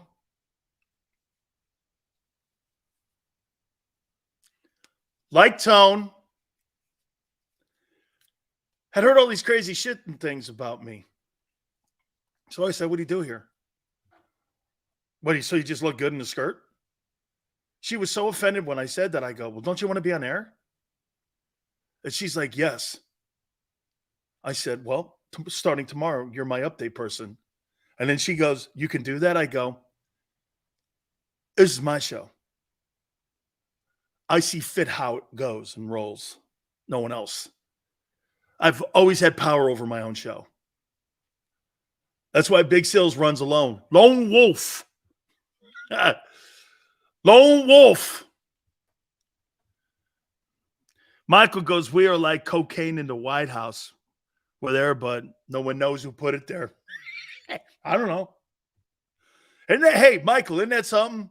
It's the only house in the country where the authorities could walk in and someone go like this. Is that yours? I don't know. Not mine. How'd it get there? I don't know. Oh, okay. Can you imagine if the cops walked into your house and saw an 8-ball on your living room floor? And the cop goes, whose is that? I don't know, and I don't know how it got there. Okay. It's the only house in the country. Well, whose coke is it? I don't know. Well, don't you have video? I think. I don't know. Don't you have like supposed recording devices in this thing? Shit, you got a president to resign because you had listening devices in the White House. You can't figure out how the cocaine got in the White House? My dog ate it. Yeah, that one dog that bites all the Secret Service guys, he was carrying it around in a flask under his neck. Yeah, okay. That's good. That's quite a story that they got to clean up. Whose Coke is it? Hey, of all the things that I would think about the Biden White House, this would be a line that I thought I'd never hear. Hey, whose Coke is that? hey, Tone. Hey, look at this. Who left the documents in the White House reading room? Okay, I could see that. Hey, who left their security badge in like the Lincoln dish room? Hearing this line now. Hey, whose Coke is this? I don't know. That would be something I would think would be low down on the list. Hey, is this your blow? I don't know, man. Seems whose Coke is this? That's my new taglines. I might Tone. What should I end my show with? God bless the Queen, or should I go like this? Hey, have a great one. And whose Coke is this? 1600 8-ball drive.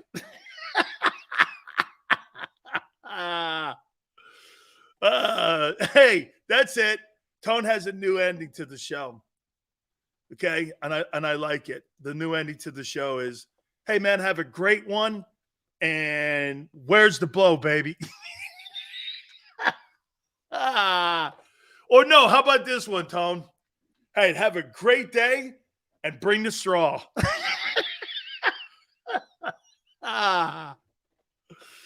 Oh, man.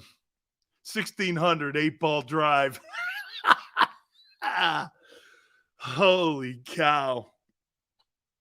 Dude, politics is fun now because you get the goof on it.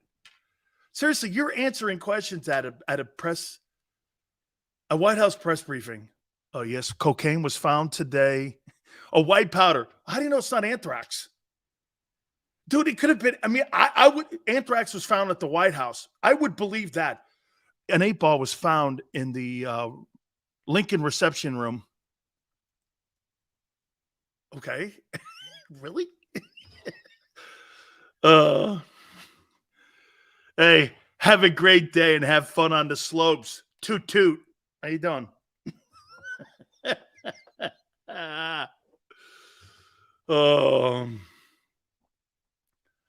Dude, strange days to say the least. Dude, 1600 8-ball drive. Oh, mud on. Real quick here, man. You guys are dead on. CBS, man. They put the top 10 edge rushers here. Bosa, I got it.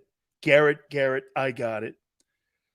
They got TJ Watt, though, tied for second. I got Watt third. They got Parsons fourth. I got Reddick fourth. They got Reddick fifth. I got Parsons fifth.